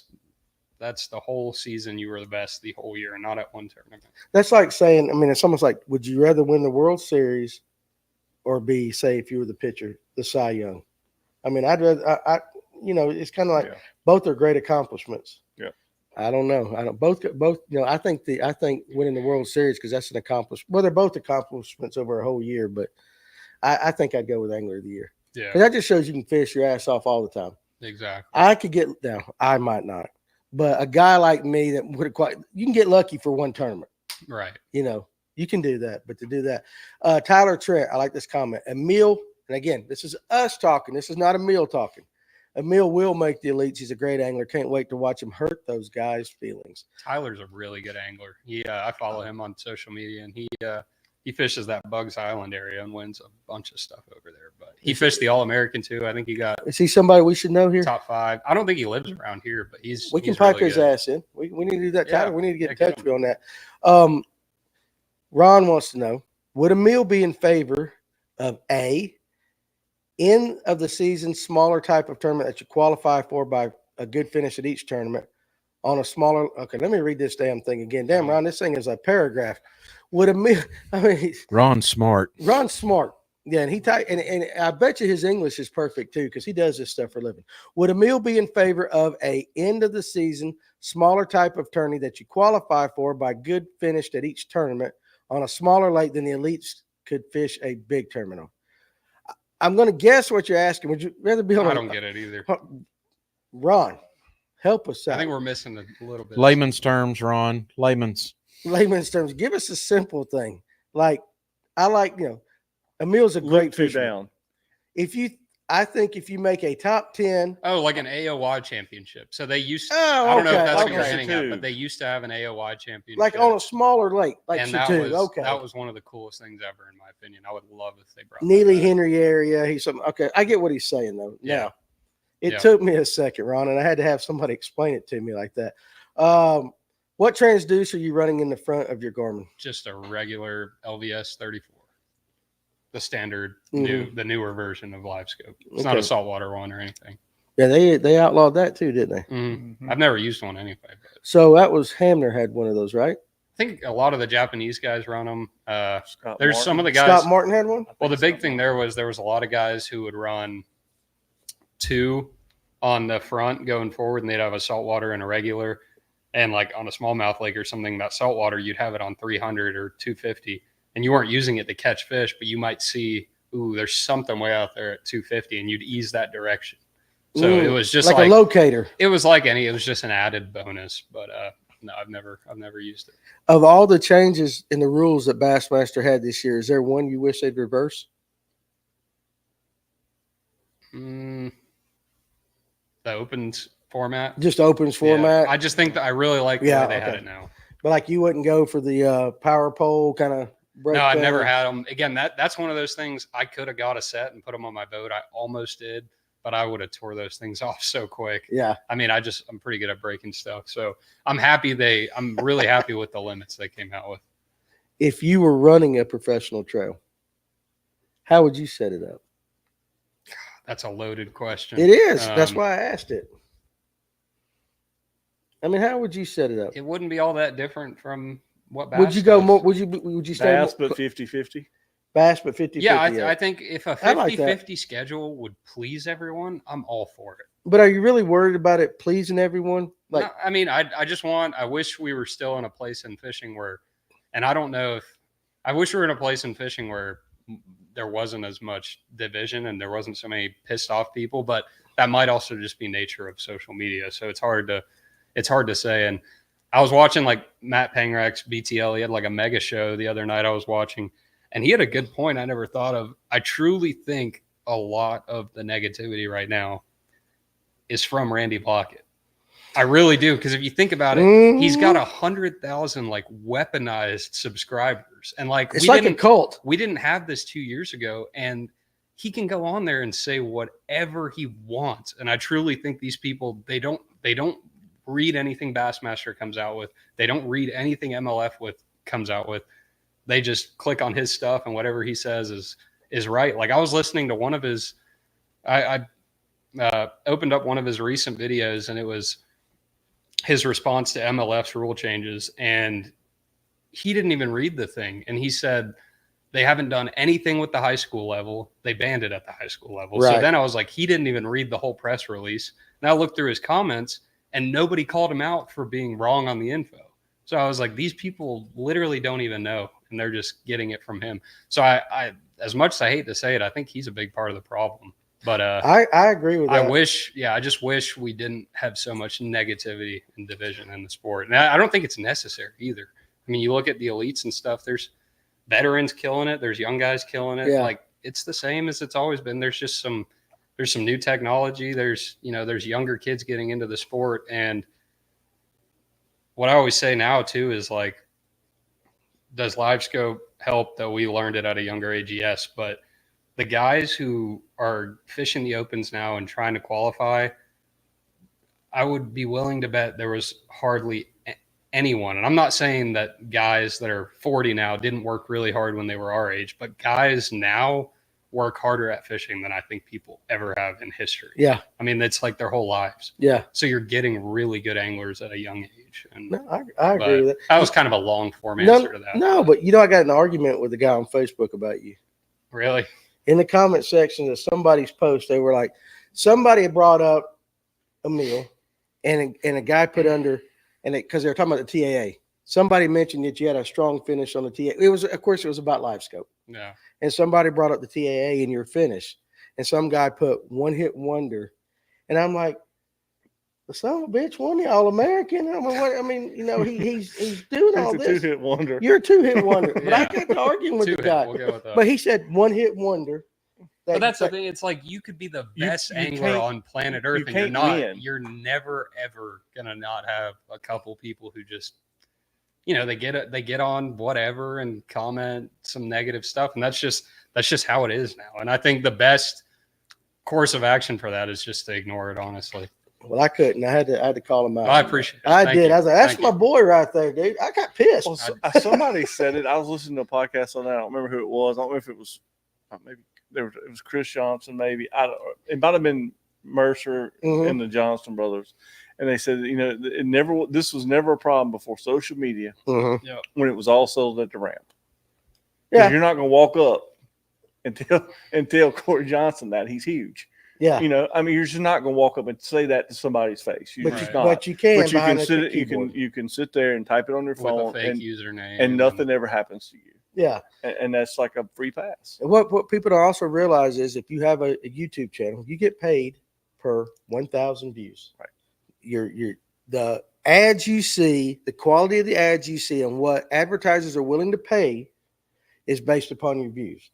Randy Blockett knows that if he puts out a video about how to rig a Texas worm, Ain't nobody going to watch that crap. But if he puts out any of the garbage that he spews, oh, he's going to get 20, 30, 40, 50, Right. and it's $1 sign to him because he ain't winning no damn money fishing tournaments. He puts out videos saying that. He's like, why do you guys not watch my rigging videos, but you watch all this other stuff? And even calls his own fans out on it, and they still click on it. Well, even the YouTubers, you see it, they change up. Like, and Block has even admitted he'll change a title.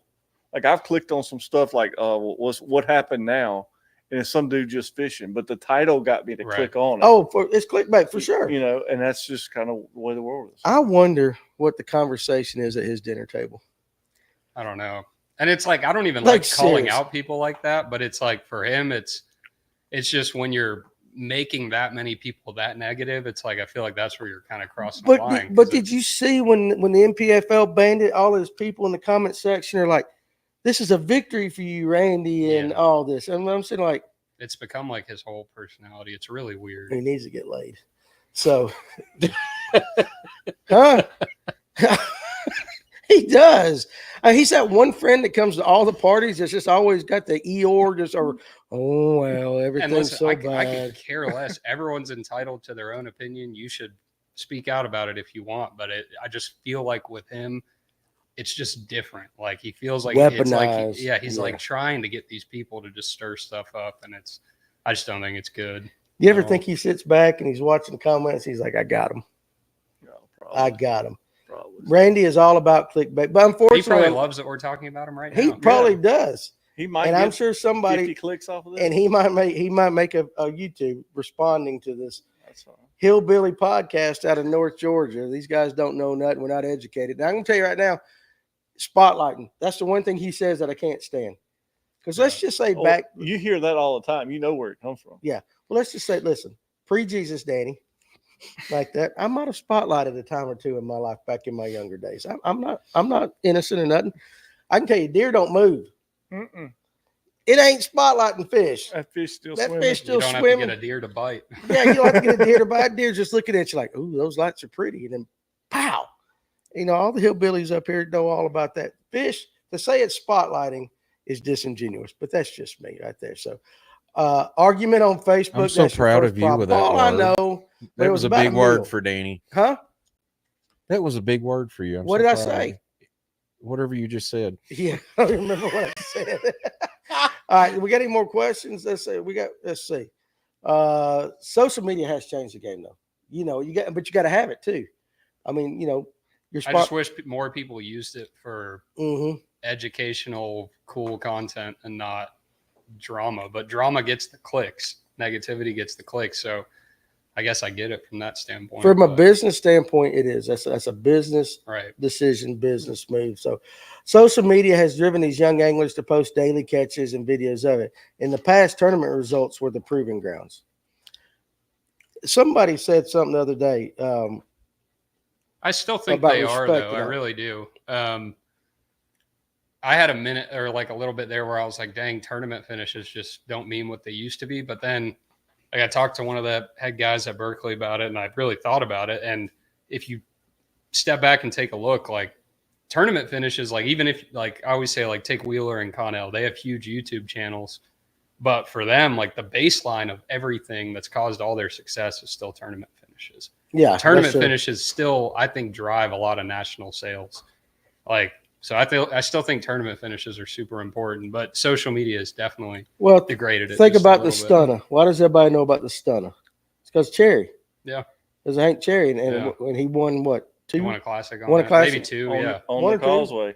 On the Causeway. I know. You told me about that. Yeah, but the other thing, you know, I've been in a boat with Connell. A lot of that stuff, they're a little bit older to the point where there wasn't a tournament. I mean, just there's tournament after tournament after tournament after tournament now. And, you know, back in the day when a lot of the older anglers, Matt Herons and Gerald Swindles, you know, there were X amount of tournaments. You read about it in the magazine. You might could catch it on ESPN, but then it kind of went silent. So they were able to ride those finishes for a little longer. I do have a question for Emil, because I know you run, we've talked about this, you run Humminbird, Garmin, and you have Lowrance. Yep. The one thing I have noticed is that there are a lot less people that are married to one brand. Yeah. A lot of people lost their contracts or. Is that something you would ever do? Marry to one? Marry to one? If I had, well, the thing is like, and this is all me, it's kind of based on just stuff I've heard, but even a lot of the Humminbird guys now that still have Humminbird on their boat have a Garmin forward-facing sonar, but everything else is Humminbird. So I think some of the companies, Humminbird especially, because they know they're lacking in the forward-facing sonar game, but their side imaging, their mapping, everything else is incredible. They're allowing some of their anglers to run Garmin until they, I'm sure, come out with a comparable product. But no, I wouldn't. Like if a company came and said, you have to run all this, I probably wouldn't do it because I don't think the free gear or even free gear with a little paycheck would be worth me not being able to have exactly what I want on my boat. Yeah, that's a good answer. I know Jason put this down earlier, and there's a couple questions that we missed. So go back up. I'm going to ask Jason's, though, and it's basically about confidence. Why does confidence play such a huge role in success, and why does confidence equal catching more fish? Yeah, confidence probably means more in fishing than anything we've talked about this whole show. And that just comes from time on the water. But I think, you know, learning to roll or go into a big tournament without getting psyched out. Like we all remember at the very first tournament we fished or the very first handful, like you probably didn't have the best event, not because you couldn't catch fish, but just because you were so hung up in the fact that you were in a tournament and you had to beat these guys and these guys. But yeah, confidence is everything. I mean, I just go out now. I do my own thing. I'm pretty confident anywhere I go, and not to like a cocky extent, but just you're comfortable. Yeah. And you know, learning that you're not out there. You can't think about it as trying to beat everyone in the field. You just have to catch as many as you can catch that day. But yeah, if you're more confident, then you're definitely going to catch more fish. 100%. That's more important than anything else. That's a good answer because he's a counselor and he's my cousin. He's going to come up here. He's supposed to come up here tomorrow and get some flukes. So we're going to end up talking about that question. No, but he likes it, but it does make a sense. Have you ever just spun out? Yeah, heck, everybody has. The mental side of fishing is just as, if not more important than literally everything. I agree with you 100%. Yeah. I mean, I can't think of how many tournaments. Leech Lake, the second day, I had like 3 fish with 2 hours left. And I'm sitting there, and 2 of them didn't weigh crap. And I did not freak out. I just kept fishing. I rolled up on a place, and 2 casts in a row caught giants. Yeah. And that's the difference in having a terrible event and having a really good event. So it's like, but I think that stuff you can't teach either. I think it just comes with time on the water. Yeah. Do you have a process or anything like you're spinning out? I mean, do you have a happy place like Happy Gilmore? Like, are you thinking about women in negligees, little people and beer? And that kind of gets you all set and squared away and makes you kind of smile and you get back on your game. And in all seriousness, do you have something that you kind of go to? I'd say if I'm having a really bad day, sometimes I will take a step back and just be like, listen, even if you don't catch them today, it's all good. Like you're still, there's going to be another tournament, another this. In the opens, it's been tough to have that because you're like, no, if you don't catch them today, you're done. Yeah, so I got you. You literally have to catch them every single day. I got you. That makes sense. What's your thoughts on bed fishing and taking bass off of bed?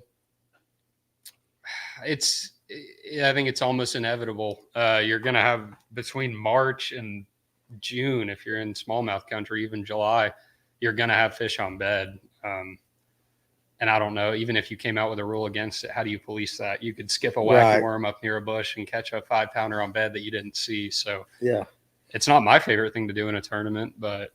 And in spots, anybody that fishes for spotted bass, they bed dip a little deeper. Yeah, we catch spawning spots all the time. And people don't realize they're catching spots off the bed. They're right. just like, boy, they're biting really good in this area. Well, in certain times of year, you probably caught one off the bed without knowing it. And in a perfect world, yeah, we wouldn't ever fish when they're on bed. But the problem is when they're on bed, they're never all on bed at the same time. So if they're on bed, you also, like, if you have the early spawners, you usually have a really good pre-spawn event, which makes for a good tournament. So if you just cut out anytime they're on bed, then you're stuck with straight offshore events. So like in the TAA, a lot of people were saying, they say now it was just a bed fishing event and all that, but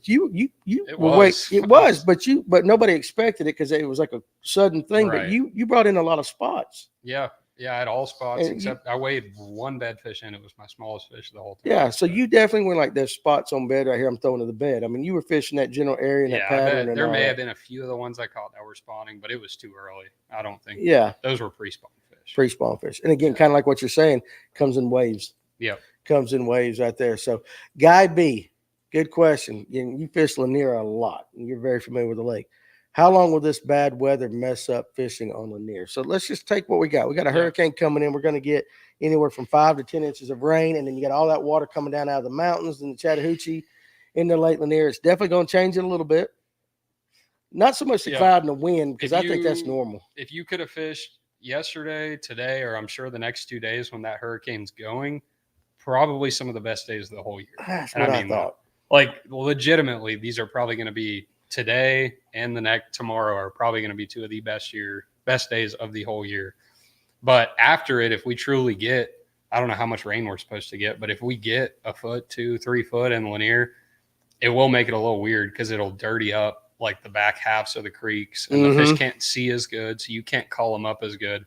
If it was wintertime or springtime, I think it would actually be pretty good because it would stain the water up and you go catch them on stuff. You never catch them on chatterbaits, spinnerbaits, stuff like that. A lot of vibration. But this time of year, most of those fish aren't going to go to the bank. They're still going to be offshore. They're just going to be weird if you're back there in that stained water. But I think if we give it a week, it'll be just fine. Yeah, I agree with that. But, you know, Lanier by nature fishes really good in crappy weather. It does. You get out there on just a nasty day, they always bite. And that's a beautiful thing about spotted bass. It does not have to be perfect for them things to be on. Sometimes they're like, hell yeah, this matches my personality. Right. So Michael Temple's comment right there, are you going to watch the guy that finished 95th every week, or will you start watching the guy finishing in the top 5 in the media? I mean, I know what I'm going to watch. I tell you, and this is honest truth, I don't watch a lot of professional fishing. I keep up with it now because I'm starting to talk to all the guys. I kind of got to know what's going on. But as far as watching it, if I know the guy, have a relationship with the guy, you know, as friends or something, I am far more apt to watch. If you're fishing, we're always keeping up with you. We got a good relationship with you.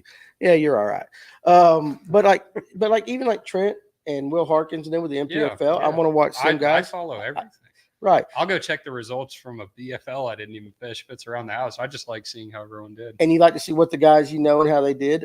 And to me, that's kind of, and I think Dion Hibden kind of mentioned that, like, there's no more heroes these days, you know, so you kind of it's kind of missing in bass fishing. You know, used to, you had your heroes and that's who you rooted for. I don't know that that's necessarily true these days as far as heroes, but I can at least go to guys I know. Yeah. G-Man is huge. He's worldwide and all that. Don't take this wrong if you ever watch this. I don't give 2 shits about watching Swindle fish. But I'd watch you, I'd watch Harkins. Right, because it's relatable. Relatable. You know, and that's not a knock on him. Right. If I was buddies with him, that'd be different. But, Right. you know, buddies with you guys. So now I'm watching to see how you guys do. And when you miss a fish, I get pissed off at the shop. I'm like, the hell? Yeah, we really do. I really like that. I promise I get more pissed than you do. You do. But I was like, yeah. almost.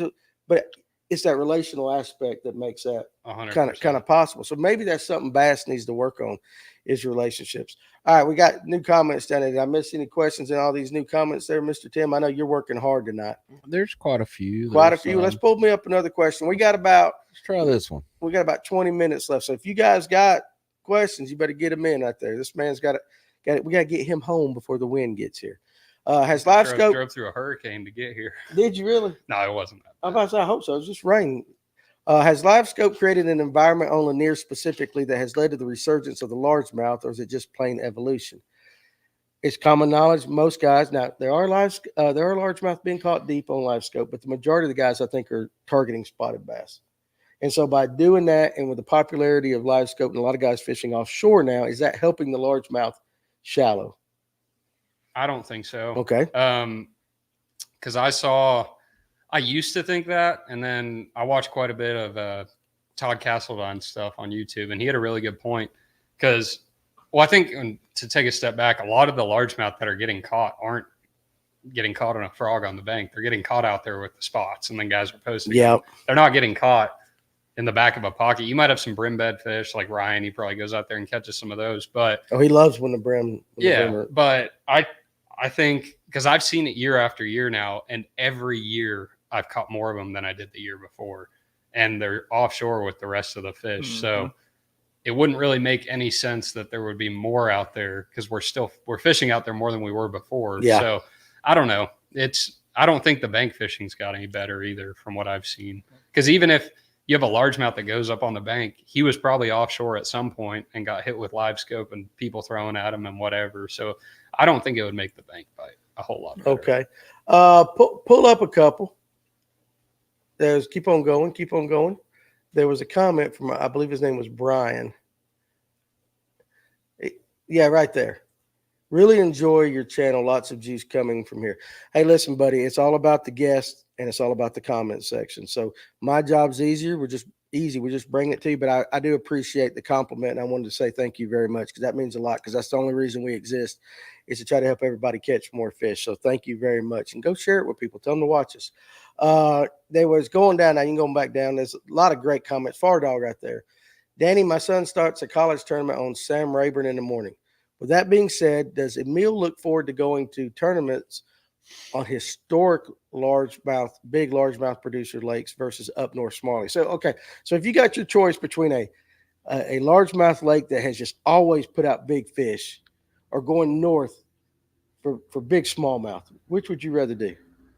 That's tough. I mean, if you would have asked me before going to St. Clair and Leech this year, I would have said largemouth 100%. And I still probably would now, but the smallmouth stuff is so freaking fun. The only thing I don't love as much about it is it's not as hard to me. And I like the challenge, and I like that. Yeah. Like when you go to a big southern largemouth lake that gets a lot of pressure, I think you have to dig a little deeper to figure it out. Mm-hmm. The smallmouth, most of the places I've seen so far, if you find them, I mean, you throw to them, you're going to catch them. They're kind of stupid. They're a little bit stupid, yeah.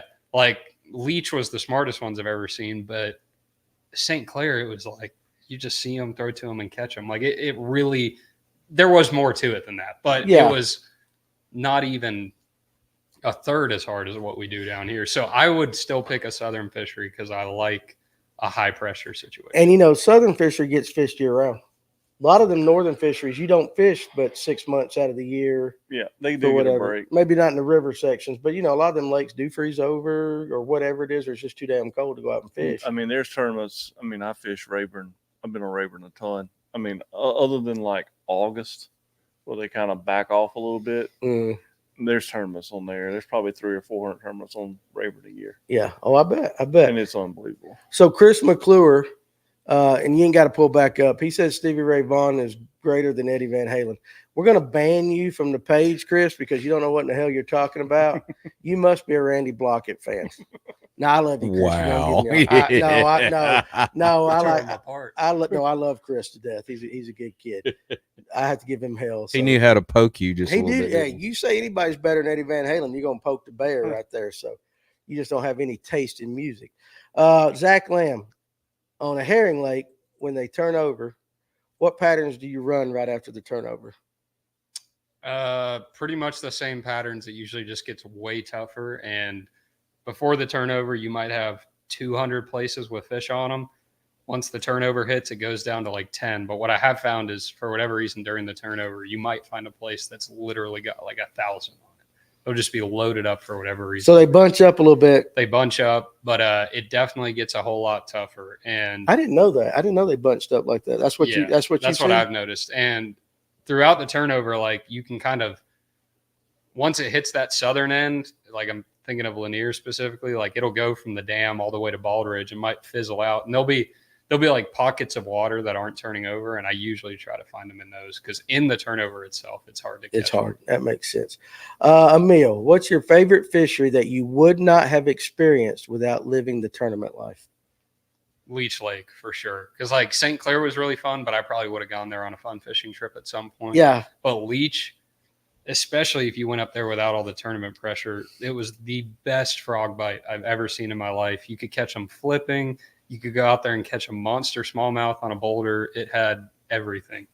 Pike, muskie. I mean, it was awesome. Yeah. The people were really cool. The town was cool. That's cool. I mean, it's an experience that you get now. Yeah, and 100%. And it's funny you say that because we see guys posting on the group page. A lot of guys make that trip up to the St. Lawrence. You never heard anything about Leech.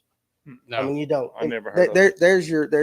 Well, that goes back to tournaments, putting places on the map, people wouldn't have heard about Leech unless, we had a tournament there, really. I got you. Well, I want to ask these questions before, okay, let's do it. Flying Hawaiian. God, I love that name. Rate Oconee on a scale of 1 to 10. When we were just there, he was there. He did good. That's your buddy, ain't it? He got a top 10. But for when we were just there, I'd give it a 2. It sucked. But again, for a tournament scenario, I liked it. But from a fun fishing standpoint, it was not good. You could catch 40, 50 fish, but 90% of them were 12 inches long. It was pretty rough. It didn't matter if you went to the bank and threw a buzzbait or went offshore and threw a drop shot. You were catching rats. Okay, so Ron Swinford, what angler have you made friends with on the open circuit that you would have never thought of before the season started? That's a good question. Ron does these deep ass questions. He does deep. He thinks about it. Oh, he's an intellectual that I wouldn't have thought I'd be friends with. Or how about anybody? Anybody you met that you thought, if you can't come up with somebody on the opens, just anybody that I never thought I'd meet this guy. There's a bunch of people I wouldn't have thought I'd met just when I was really young, but he's asking about the opens. Yeah.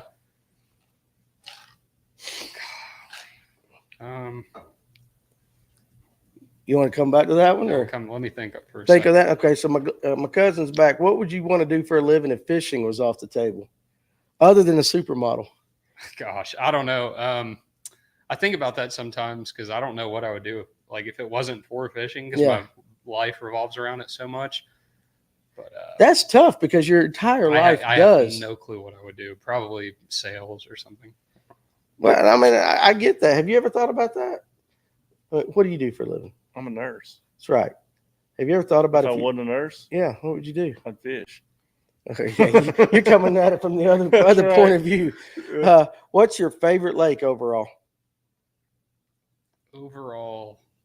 And take Lanier off the table. I was going to say Lanier, but I fish there so much. Yeah, so take Lanier off the table because that's what all the local guys say. Lanier, and it is. Listen, it is a hell of a lake. So many good ones, but St. Clair was one of the best fisheries I've ever seen.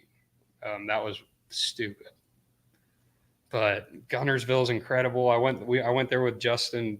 Me and Justin went down there in December last year, and it was. We had almost 30 pounds by 9 in the morning. And it was unbelievable. The hell? But that was December. We went in December and they were grouped up. Like you guys went probably at a tougher time, but there's a lot of good lakes. It's hard to say. But if I had to, it's smallmouth, but St. Clair was incredible. I'd probably pick that one. What about the worst lake? What's your least favorite lake that you fished?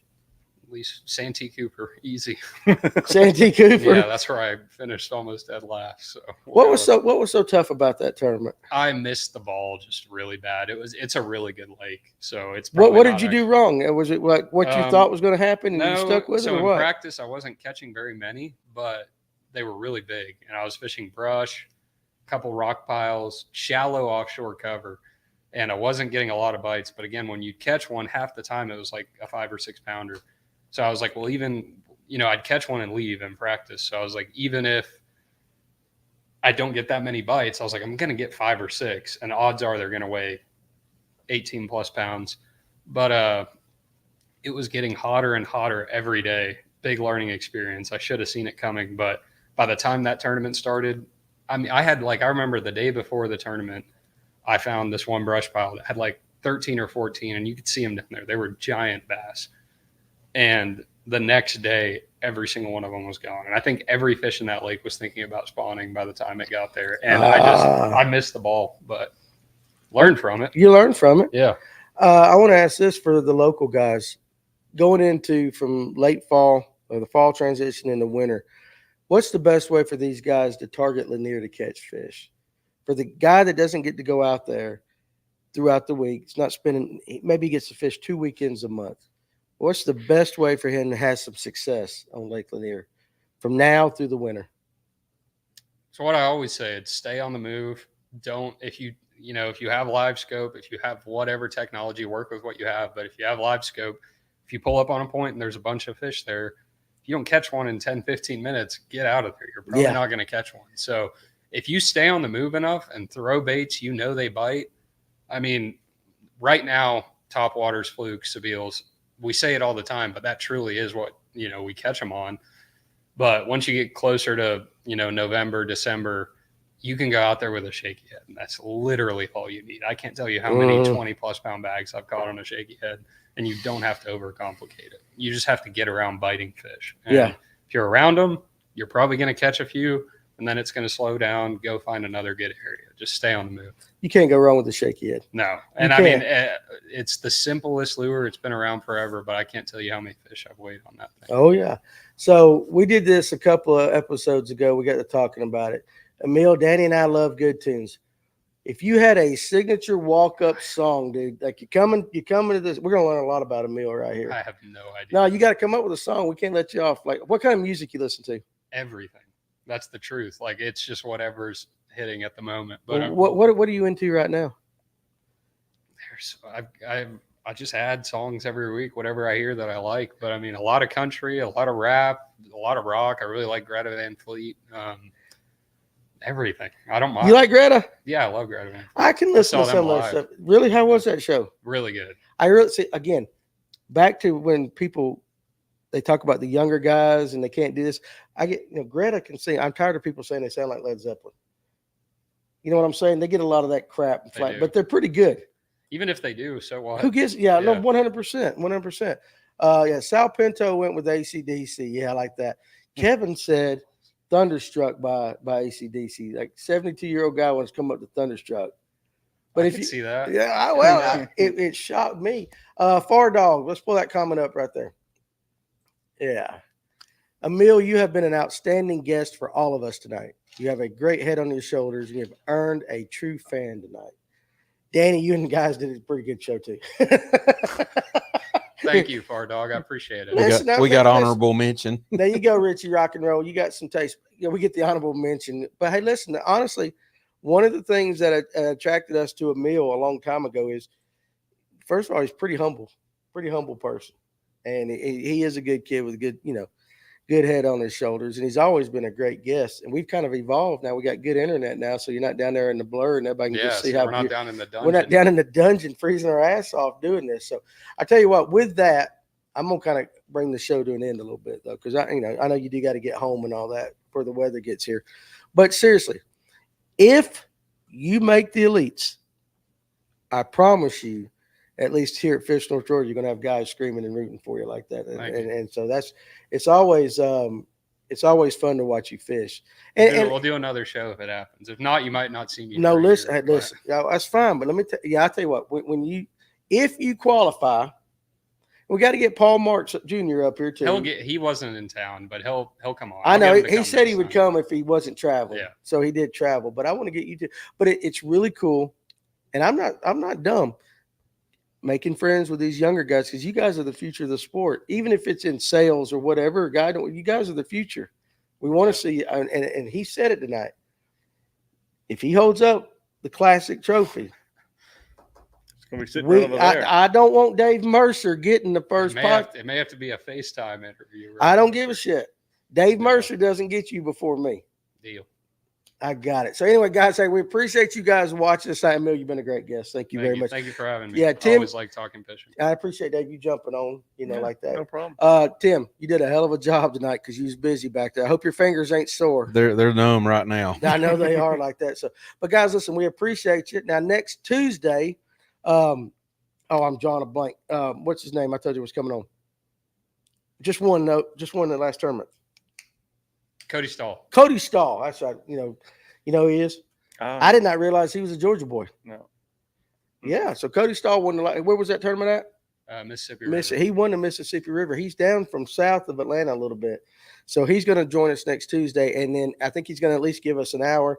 And then we're going to have Stephanie. I'm going to reach out to Stephanie. Hemphill Bear. I can't pronounce her name last time. She fishes in PFL. Yeah. So we might have a couple of those. But if you're going to get out on the water, of course, as always, be safe. Again, I said at the beginning of the show, power goes out here in North Georgia. You got linemen out there that are busting their ass doing what they can do all over the South. And so make sure you're patient with those guys because that's a dangerous job, number one, and they don't get the love. And your cops and your nurses and everybody's got to be out in this. But you guys be safe, batten down the hatches. Power's out. We're not going to be open tomorrow. I'm gonna be sitting home with some bourbon and some dip, and we're just gonna enjoy it. Cook something. Cook something. I can't Cook your crawfish etouffee. Hell, I can't. Ain't got no power. You got propane, don't you? I do, but I can't cook it like you, big dog. I can't do it. So, but you guys, hey, appreciate you. We'll see you next time, next week, and we love you. We appreciate you. Peace.